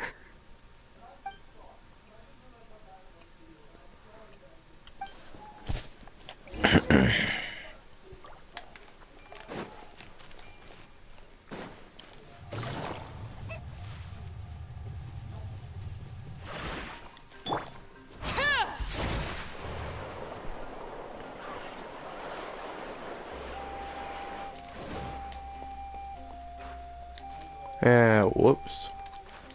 Okay.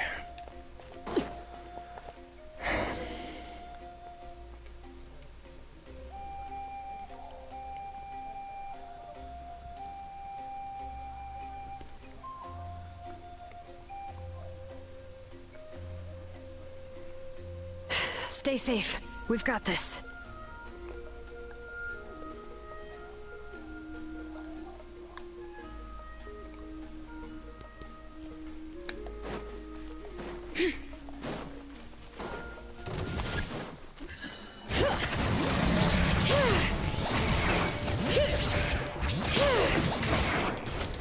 Lenny's wave name's Echo! Shazam! Drilling! Woohoo! With the wind! Bring it! Carving wave! Woohoo! Let's shred, Sharky!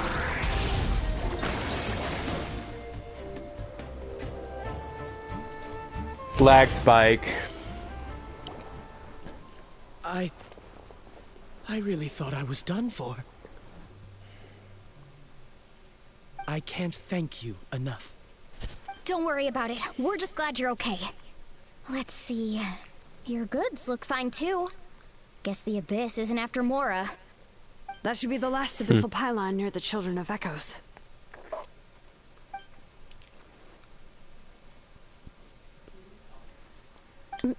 By the way, where's Lolly? I thought she would come with you. The Masters of the Nightwind also got attacked, so she went back to help her tribe. She said we can deal with the ancient name later. Yeah, that makes sense. The attacks are more urgent. Alright, this isn't a good place to talk. Let's head back to the tribe.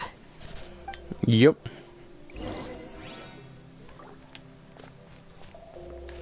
Where am I going? Oh.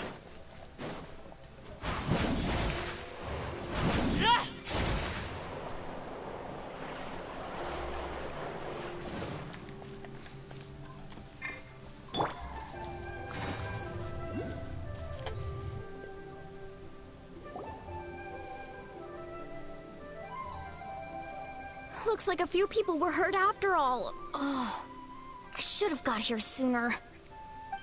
The Abyss threw a lot at us at once. I rushed out as soon as I heard the alarm, and there were already so many monsters. Before long, Kachina brought over a whole group of warriors, and just like that, we destroyed several pylons as a team.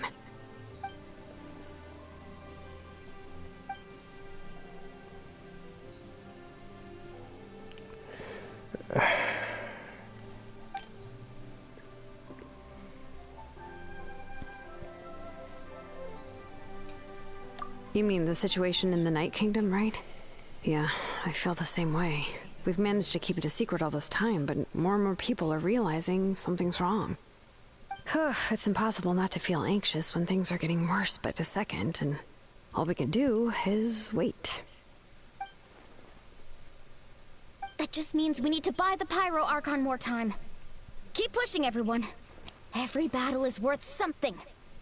You really are an eternal optimist, Mualani. You always find a way to cheer people up. Why, thank you. I guess it's one of my better qualities.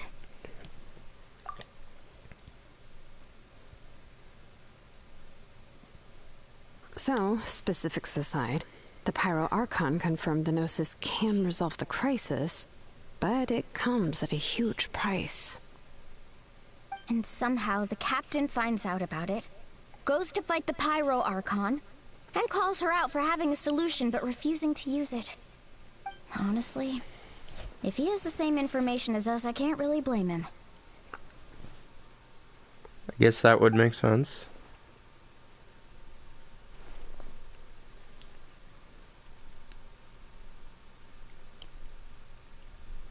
We talked to Moika before we left the stadium.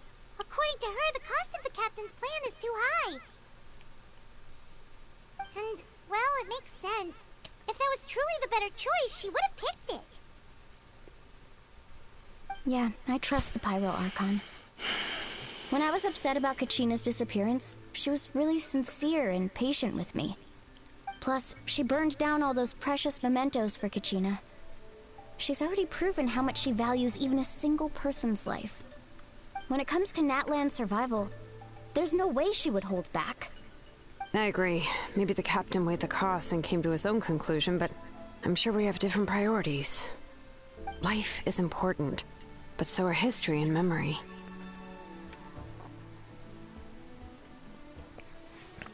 I'm on Malanka's side. She can't tell us everything, but it seems like she wasn't holding anything back this time. The next question is, if the captain found a new way to save Natlan, how come the Pyro Archon has never heard of it? True.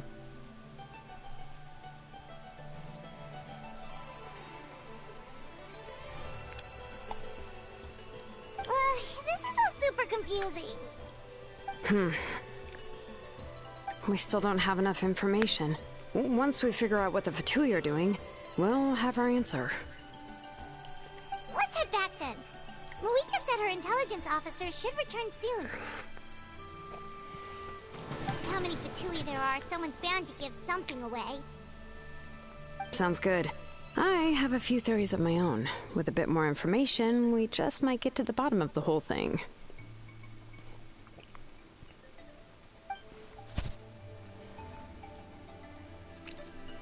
I was just about to ask. Count me in.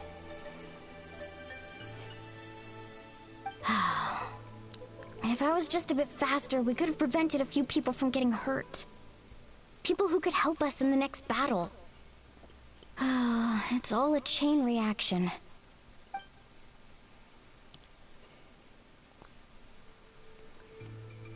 Registered? Nah. I'll just follow you around. You know, go where you go, do what you do. Is that how that works?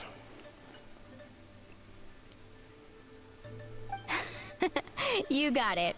I just don't want to make the trip back. It's so far. Alright. See you all later. Let's get together and celebrate once this is over. Oh, you betcha!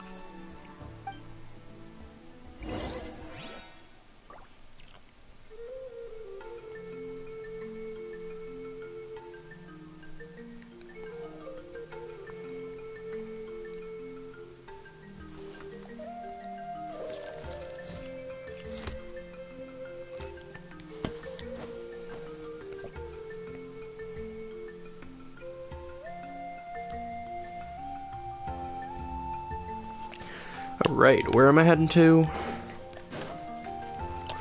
Not anywhere near me.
I'm fine.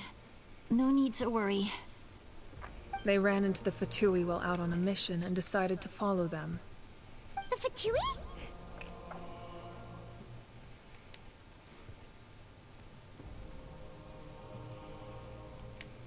Calm down and let me explain. Here's what happened.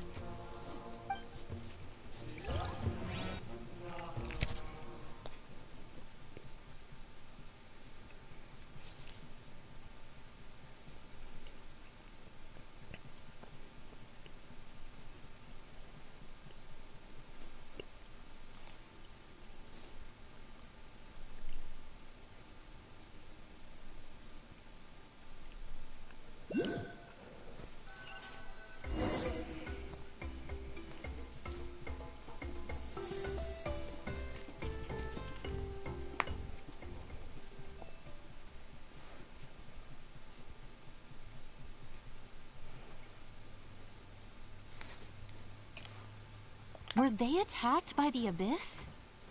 No, wait. It looks like they're protecting a group of travelers. Over there. Do you see? You're right. That's a traveling group from Natlan. Could they be trading for something? Let's keep observing for now. We're glad you're okay. Given the appearance of abyss monsters all over Natlan, you should cancel your journey and seek shelter at the stadium or one of the tribes. Thank you so much. I wish there was something we could give you. We don't expect anything in return. We were out on a mission and saw you being attacked. It was our decision to help.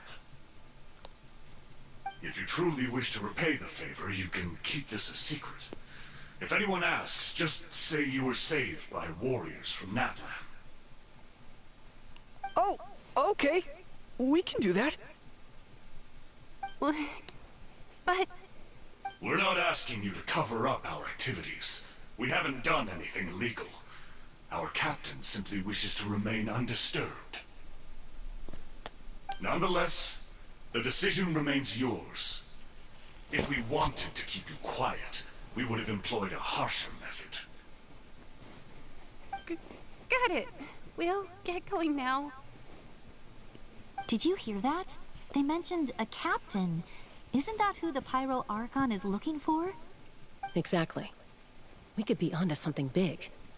Still, there was no trade. They were just helping people in need. I didn't sense an ulterior motive.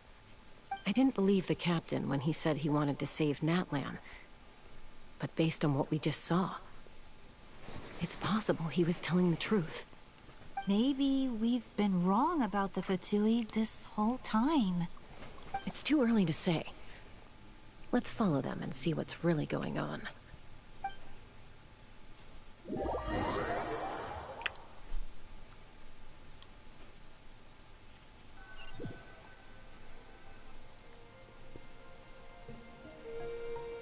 So this is where they were headed. Looks tricky. It's heavily guarded on all sides. Koichi, wait for me here. I'll go in and check it out. Oh, no you don't. How are you planning to get through all the guards? Look, I can use this terrain to my advantage. With our tribe's special way of getting around, I doubt they'll see me coming. We still can't see anything on the inside. What if you can't find cover? You won't have anyone to watch your back if you go in alone. The more heavily guarded the location, the more valuable the secrets. Even if the captain isn't here, we can still figure out what the Fatui are planning. It's that true. intel is worth the risk. Fine. You're not gonna listen to me anyway, so let me come with you. That's even more risky. You've been running around saving people for days. You're already at your limit. I'm confident I can protect myself. I'm not sure you can say the same. At least right now. I can. You really believe that? Fine, don't believe me. But you can't honestly tell me infiltrating a heavily guarded Fatui hideout all on your own sounds more reasonable. You know, growing up, even if I insisted on doing something, it never gave you any trouble. I'm not sure you can say the same. All right. If we start arguing, this will never end. We can't let this opportunity go to waste. Guess that means I win. Don't worry, you're not the only capable young person from our tribe. I can handle this. All right, same plan as usual. We split up, communicate with hand signals, make sure our blind spots are covered, and support each other once we strike. Got your ropes? Yeah, let's go.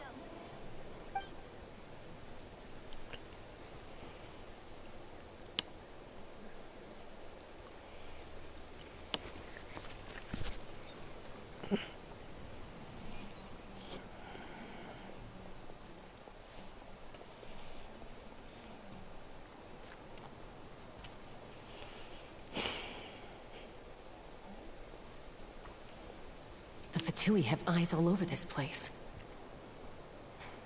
I should wait for Koichi's signal.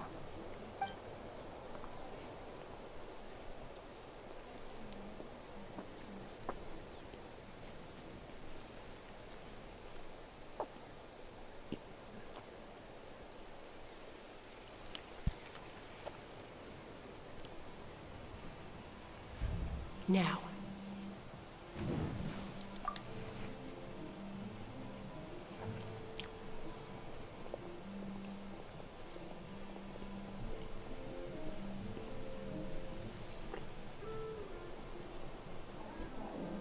Not sure how many chances I'm gonna get. I need to act. Jump.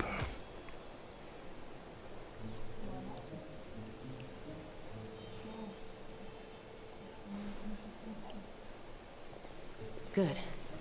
I made it without getting caught. I should get to that platform over there. But it's guarded by the Fatui. Koichi should have line of sight. I'll wait for her signal.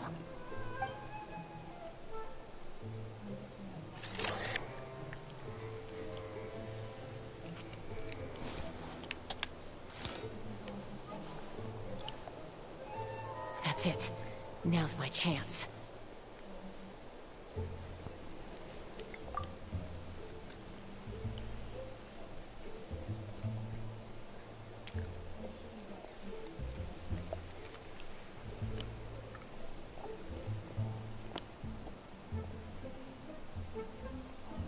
It's no use staying in one place. I should keep moving. Looks like Chaska is helping me by keeping an eye on the Fatui movements.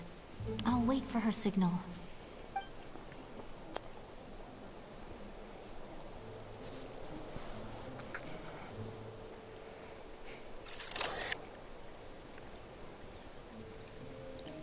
Time to move.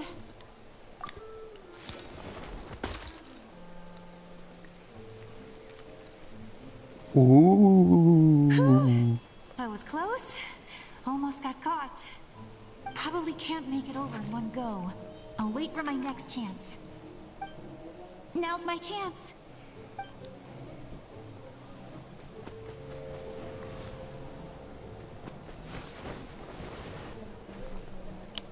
I made it! That'll show my sister. Let's see.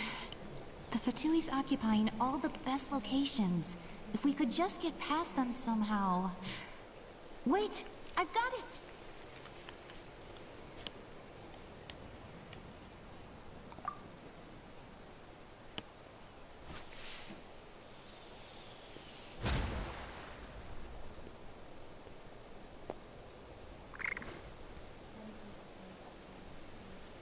Huh? What's that noise? Did something explode? Oh, it stings! What the heck is that? What do you think you're doing? I could ask you the same thing! Good, they're arguing. Looks like they just needed an excuse. They've probably had enough of this job already. The people on the hill over there left to help their comrades. This is our chance.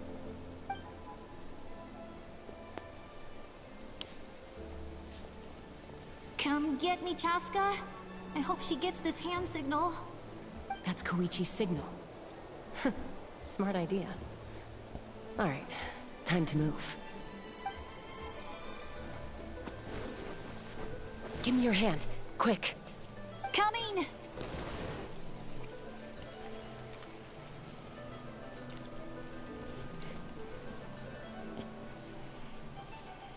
I checked, and this way is completely clear. It should lead us to the deepest part of this place.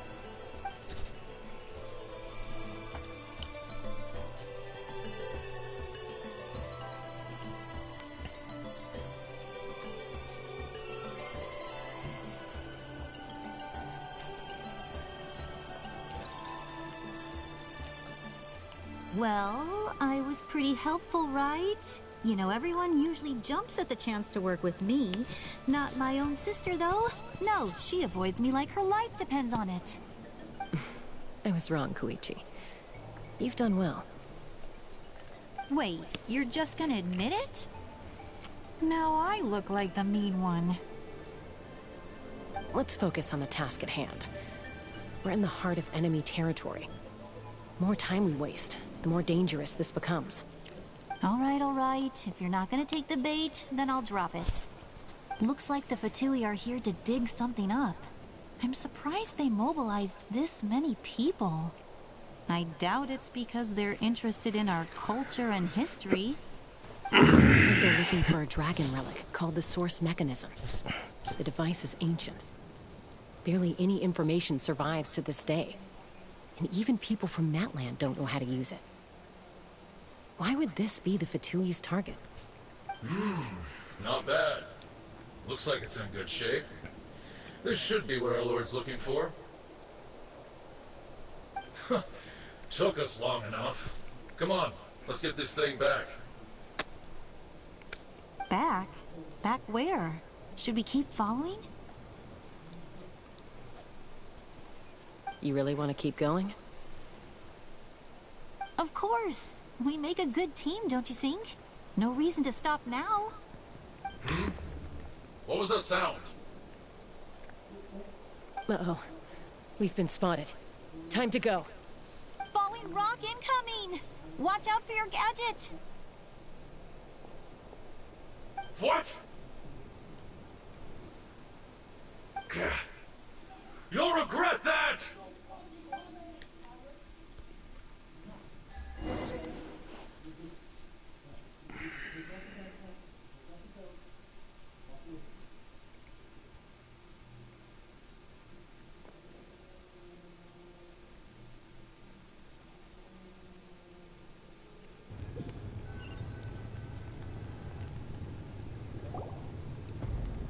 Once we got them off our tail, we went back to observe some more.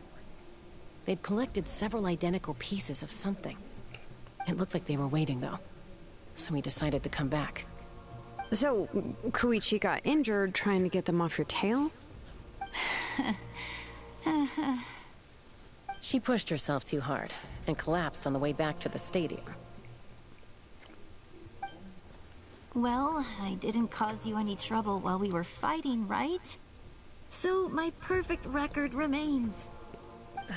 You've done very well. I could make a comment on knowing your limits, but it's not my place. I know. I'm already reflecting on my actions. So, our current intel suggests the Fatui is after the source mechanism. The device is a complete mystery, even to us. What does the captain want with it? I have no idea. But it's safe to assume the device could serve a similar purpose to the Gnosis. Shilonen, I need you to gather every scholar in Natland familiar with the secret source. I'll get right on it. Thank you both for your hard work. Koichi, it's time for you to get some rest. Oh, and there are gifts from your patients waiting at the speaker's chamber. I've prepared a small gift of my own as a token of gratitude. I'll send it to your home along with the others. My patience. That's so nice of them. Guess that means I'm doing something right. You don't need to give us anything, Archon. We were just doing our duty for Natland. I should take Koichi home now. Well, if Koichi doesn't want her favorite Saurus crackers, then... I accept. Thank you, Archon. What am I gonna do with you? There's some for the rest of you as well. They're one of my favorites too, so don't be shy. I'll start investigating the source mechanism right away. If I learn anything, you'll be the first to know. Yummy snacks!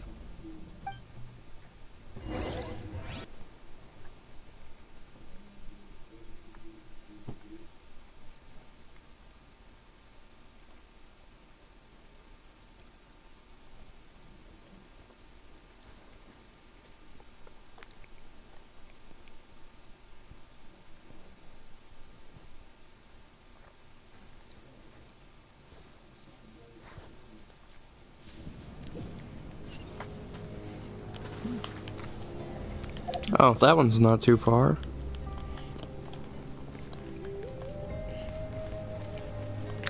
Whoops. Just on the other side.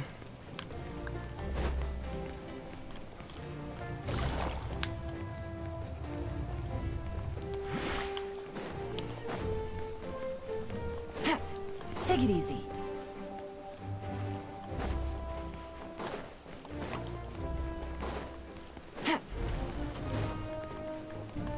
Maybe it was a little farther than I thought it was.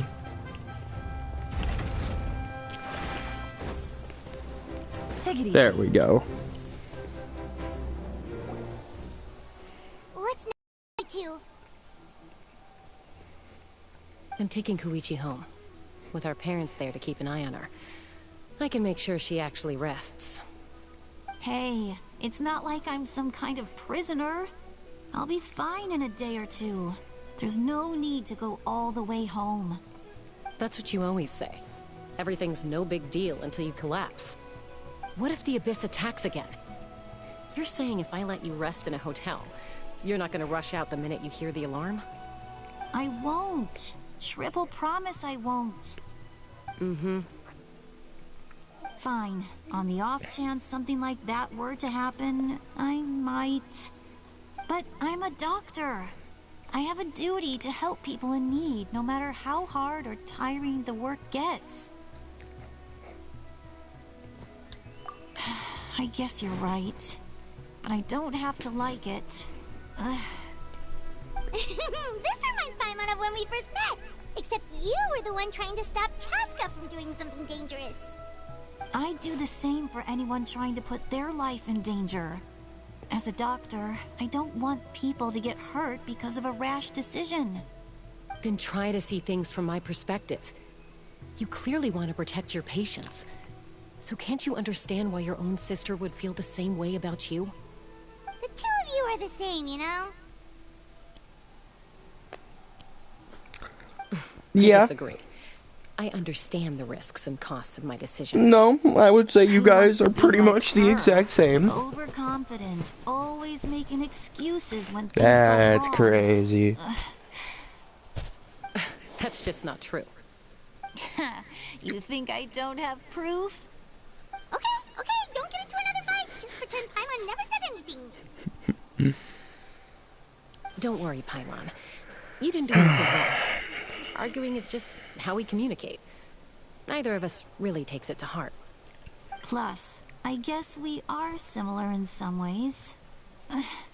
Maybe I rush into things without thinking, but I learned that from her. We're family. I can't help it if my older sister is a bad influence. Okay, you don't have to put it that way. So, you're all good now? Totally. Neither of us are really the type to back down, so we'll always have our differences. But still, we get along in our own way. Plus, I know you'll wake up one day and realize I was right all along. I just need to wait. Be my guest. Come on, see you later, Traveler and Paimon. There's no rush. At least grab a nice meal with your family. Bye, you two. Take care of yourselves out there. We will. Those two will probably make up for real at some point, right? Well, we've learned a lot. Let's go over everything that we know so far.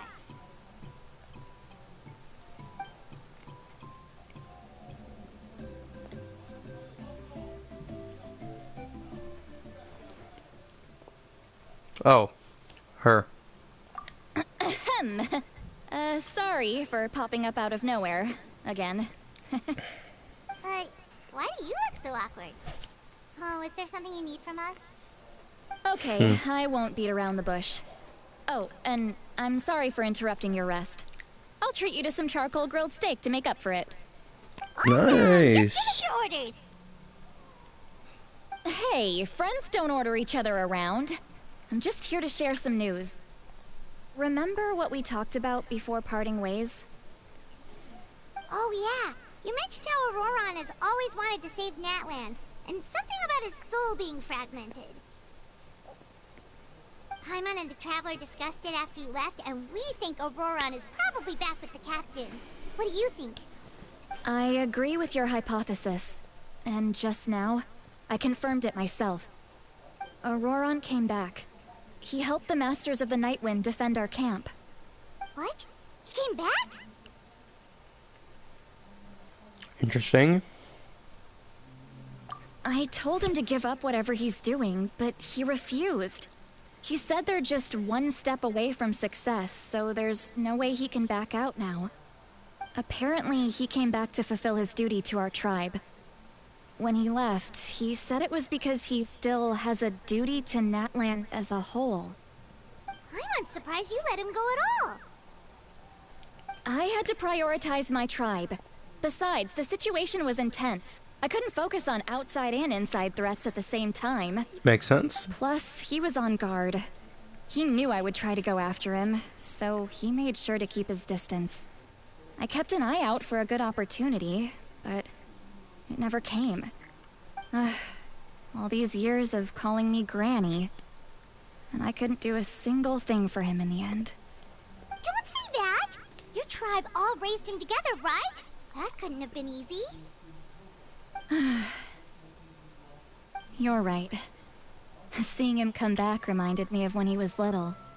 Running around the tribe, dropping by random houses right and left. He's not only a child of the Masters of the Nightwind, but a child of Natlan. It's only natural for a child to want to do something for their family. Besides, Auroron is my apprentice. He might have a few tricks up his sleeve, but I guarantee I know every single one. Wait, what are you saying? Look. Remember how I said Auroron's soul is fragmented? This is the talisman I created to keep it stable. And this gem is what makes the talisman work. It just so happens that Auroron is due for a gem replacement.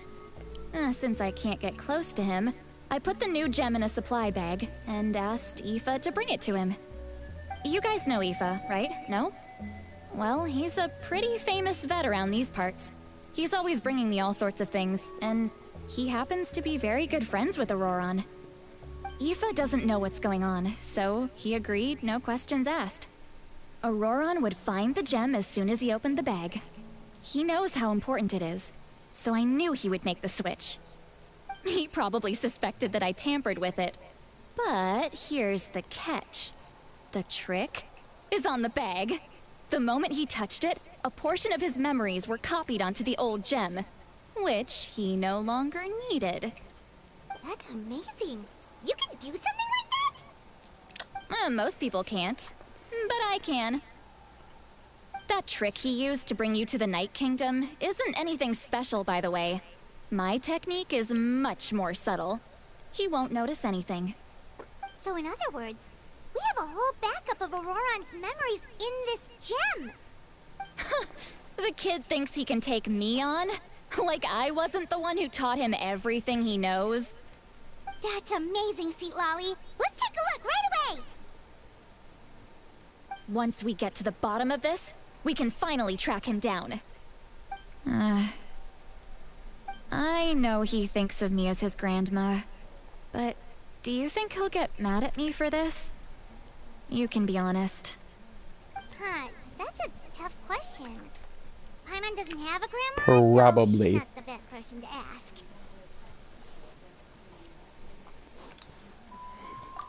To be honest, I've always doubted my ability to look after him. I didn't stop the ceremony all those years ago, and now I'm useless again. But if I stop here, it will haunt me until I'm 500 years old. Every night I'll wake up in a fit of anger.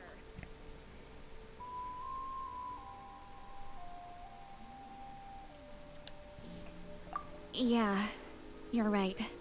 First anger, then tears. Oh, wait! Who are you calling a crybaby? You're just making it worse, Traveler.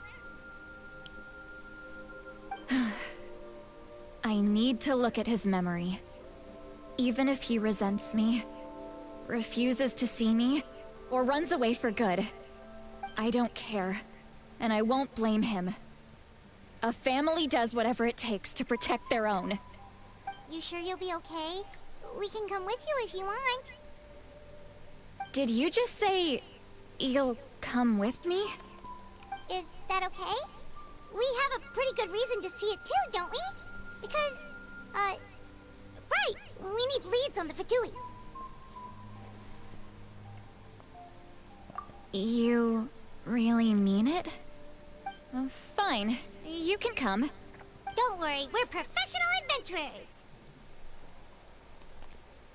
Then I place my trust in your professionalism.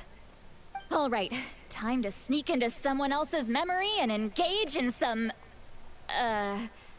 unwanted spying. You heard it here first. I wouldn't be doing this if I had any other choice. Are you ready?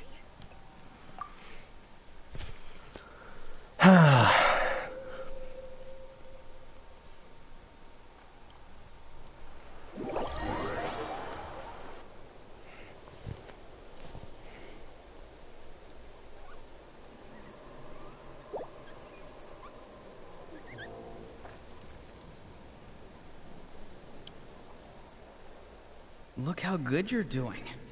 You'll grow into nice big radishes in the future. And you? Eva says you're taking up too much space, but I think you're a good tree. What do you think? Hey! How's it going, Auroron? Good. How are you, Uncle Okanbi? Ah, can't complain. What you up to? Naming your vegetables again? No, just some idle conversation. It's funny. He talks to his vegetables. What did they say? Nothing. They told me you were coming and that you would take some produce with you. Never mind. Only if you're offering. By the way, I ran into Aoife yesterday. He told me Chaska's fostering a saurian at his place.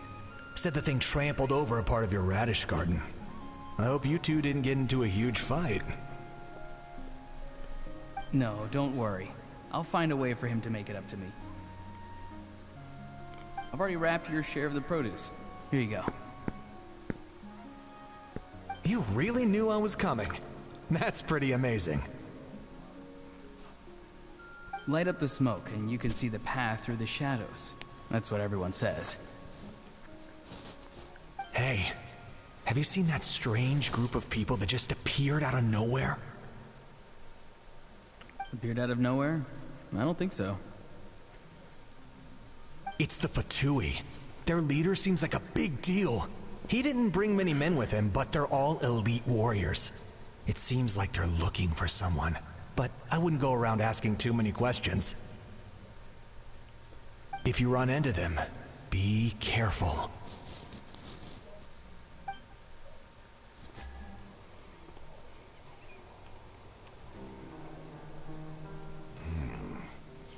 You're from the Masters of the Nightwind, are you not? Why do you live here alone? I enjoy living by myself out in the wild. I guess you're from the Fatui, the one everyone's calling a big deal. Not an inaccurate description. I'm looking for someone who may be known to you.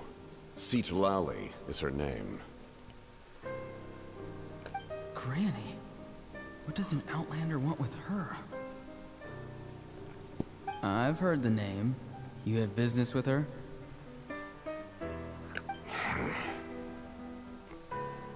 There's no point to further questioning if you insist on hiding things from me. I shall seek answers elsewhere. Oh, he could tell I was lying, and now he's leaving? He gave up just like that? Hey! At least tell me why you're looking for Citlali. It's none of your concern. I have my own means of tracking her down. Why are the Fatui looking for her? What does she have to do with them? I can't just let them go like this. I have to figure out what they're planning.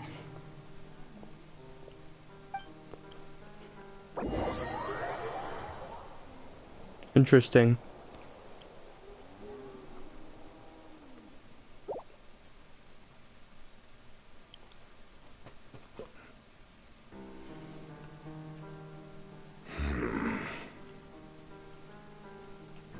They've just been studying the ley lines and asking for leads on Granny. I can definitely rule out some sort of invasion. The situation has seen no true improvement. The Pyro Archon did not fulfill her promise. My lord!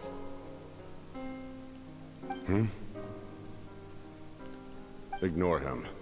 He is no threat. He knows I'm following him, but he doesn't seem to care. He's strong, I can tell. But there's something unusual about him and also familiar in some way. I can't describe it.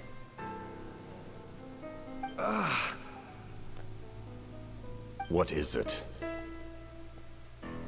My lord, I feel dizzy. A ley line disturbance. Certain presences have been forced to wander outside their rightful realm.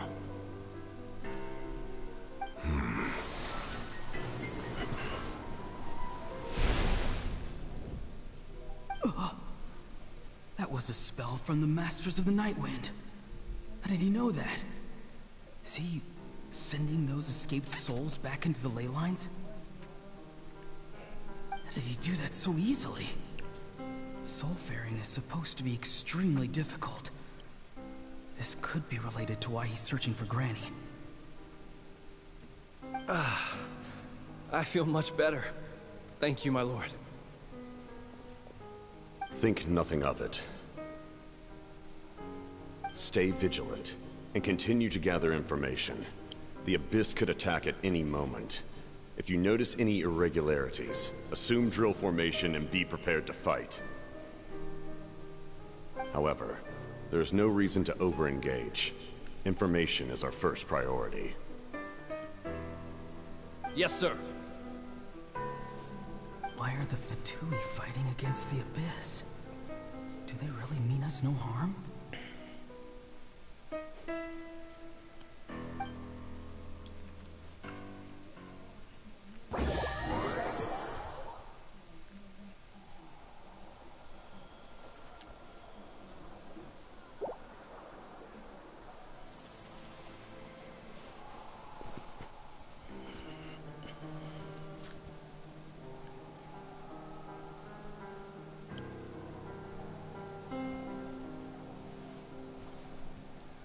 I've been following him this whole time and still they ignore me?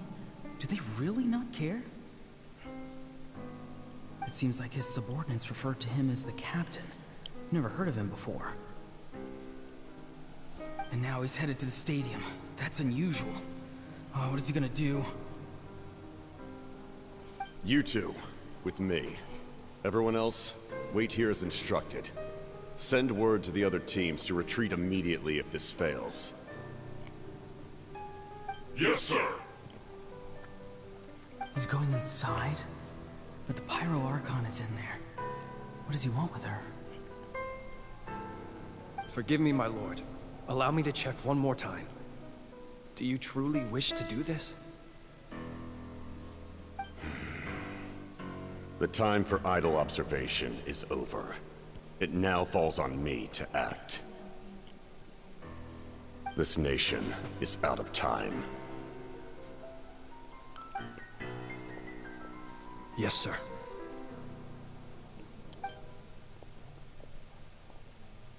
He just walked straight into the stadium. What is he gonna do?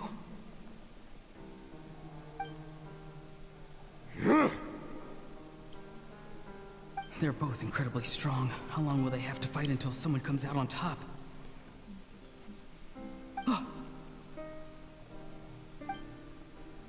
Wait, this feeling. Just like the other day near the ley lines, it's faint, like a soul's trying to escape. Where is it coming from? Is that why he's looking for Granny? If he dies here, then all clues will be lost. I can't let that happen.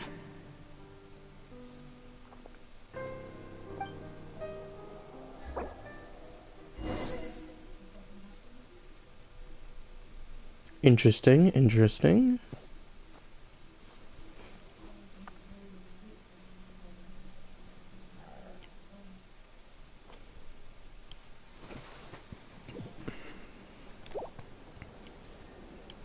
As for you, I must confess, I did not expect that little trick of yours to save the day. No matter how dense the fog, as long as the sun remains, we cannot turn day into night. She could have dispelled it. She simply chose not to. You don't have much time, and you're injured on top of that. What do you plan to do next? I'm beginning to see just how useful you may turn out to be. You heard something from here, didn't you?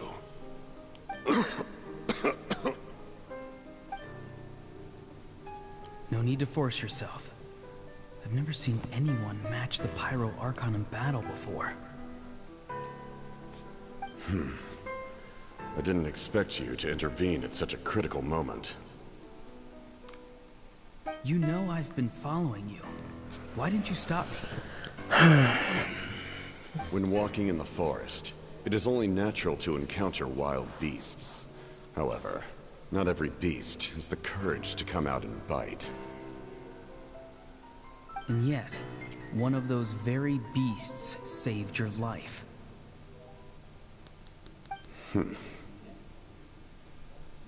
Then speak. What do you want? I didn't save you because I wanted something. My soul is more perceptive than others. I can sense that the ley lines are extremely weak. I don't know what the Pyro Archon is planning. Can she really save us? The questions you asked her just now, well, I've had very similar doubts. So, I felt like I had to help you.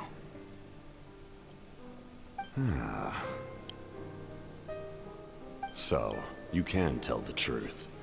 That was quite a reckless decision to make. I'm not sure you realize that. There's no turning back for me now. What I did back there is going to get me in a lot of trouble.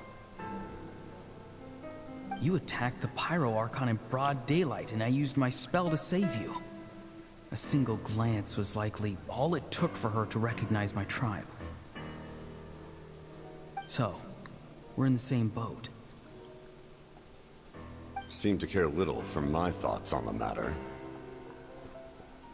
It's too late for that. Start from the beginning. Why are you looking for Citlali? Do you know her? Explain your relation to her first. I know you two are acquainted. It was obvious the moment I mentioned her name. Citlali is my elder and my teacher. She taught me everything I know. It's my duty to protect her. If you truly wish to protect her, you should have let me perish at the Pyro Archon's hand. Yet, you chose otherwise. Do I really need to tell you what that means?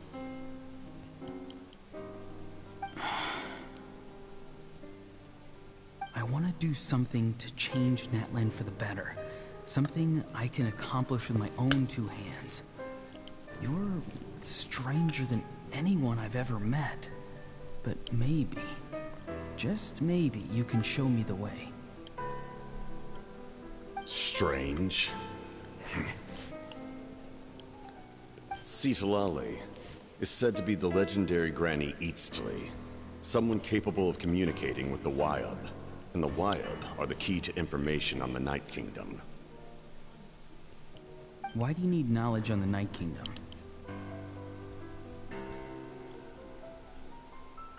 That is not something you need to know.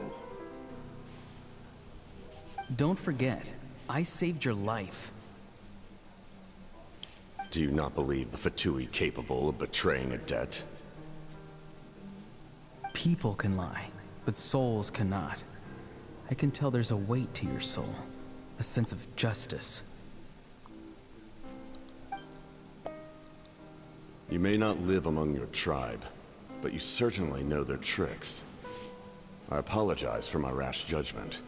You are more capable than I imagined. Let's go. We'll see if you have what it takes to join my plan.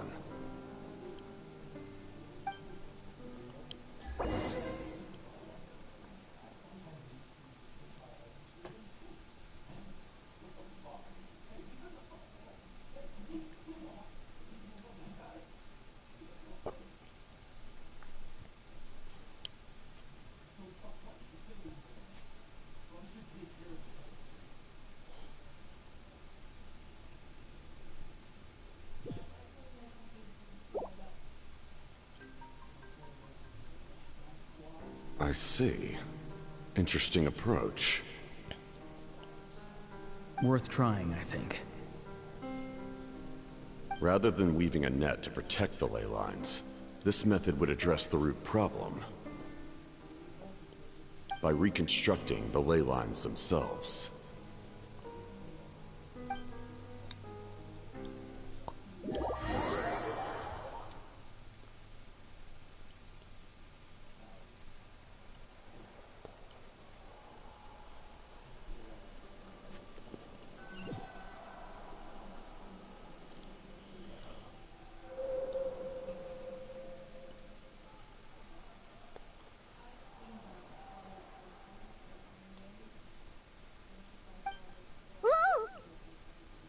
Traveler, Paimon.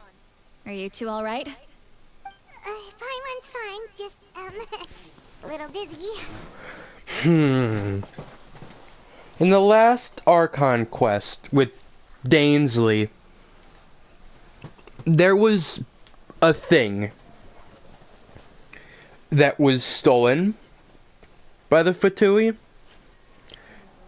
By the Abyss, that could manipulate and change the ley lines. I wonder if that's going to end up having anything to do with this at all, or if it's just going to be unique for Dainsley story quests. Of course. I'm so mad at him. After everything, he still can't let go of the past. For some reason, he thinks he owes something to the people who cared for him. Stubborn, self-righteous fool. Where's that gonna get him? Now that he's all grown up, he thinks no one can tell him what to do? He thinks he can just run away whenever he wants. I'll show him. If he tries to run one more time, he's got another thing coming. Maybe stubbornness runs in the family. Like grandmother, like grandson, as they say. Is that supposed to be a compliment?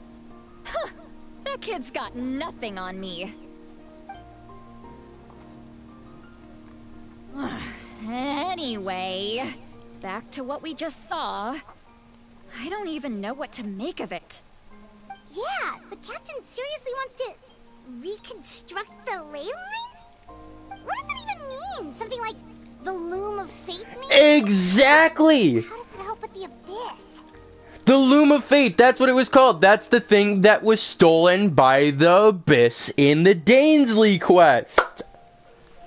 Would you look at that? It does have something to do with it. The Loom of Fate?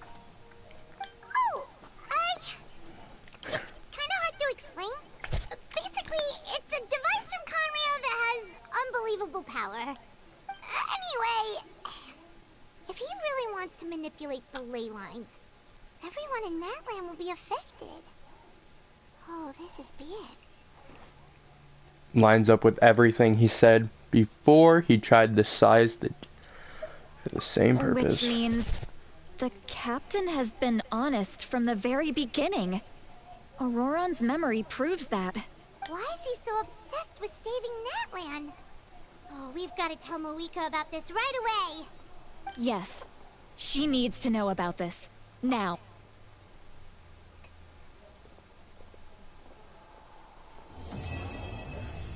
No! No! Don't leave me on a cliffhanger.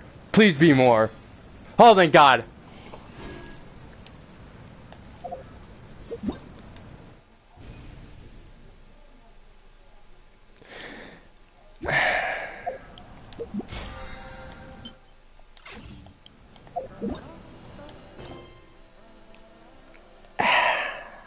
Act 4.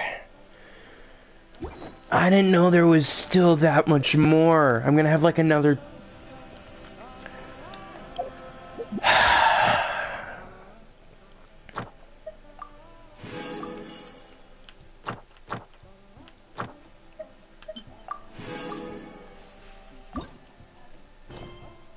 Oh, man.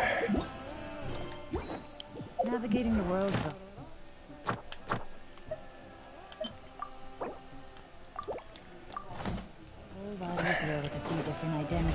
I'm gonna have to change my title to Part 3 and 4.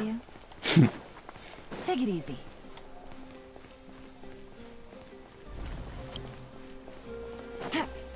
Take it easy.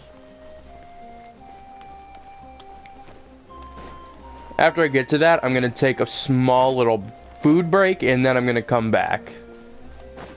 So we can get on with Part 4, which is gonna probably take another 2-3 hours maybe.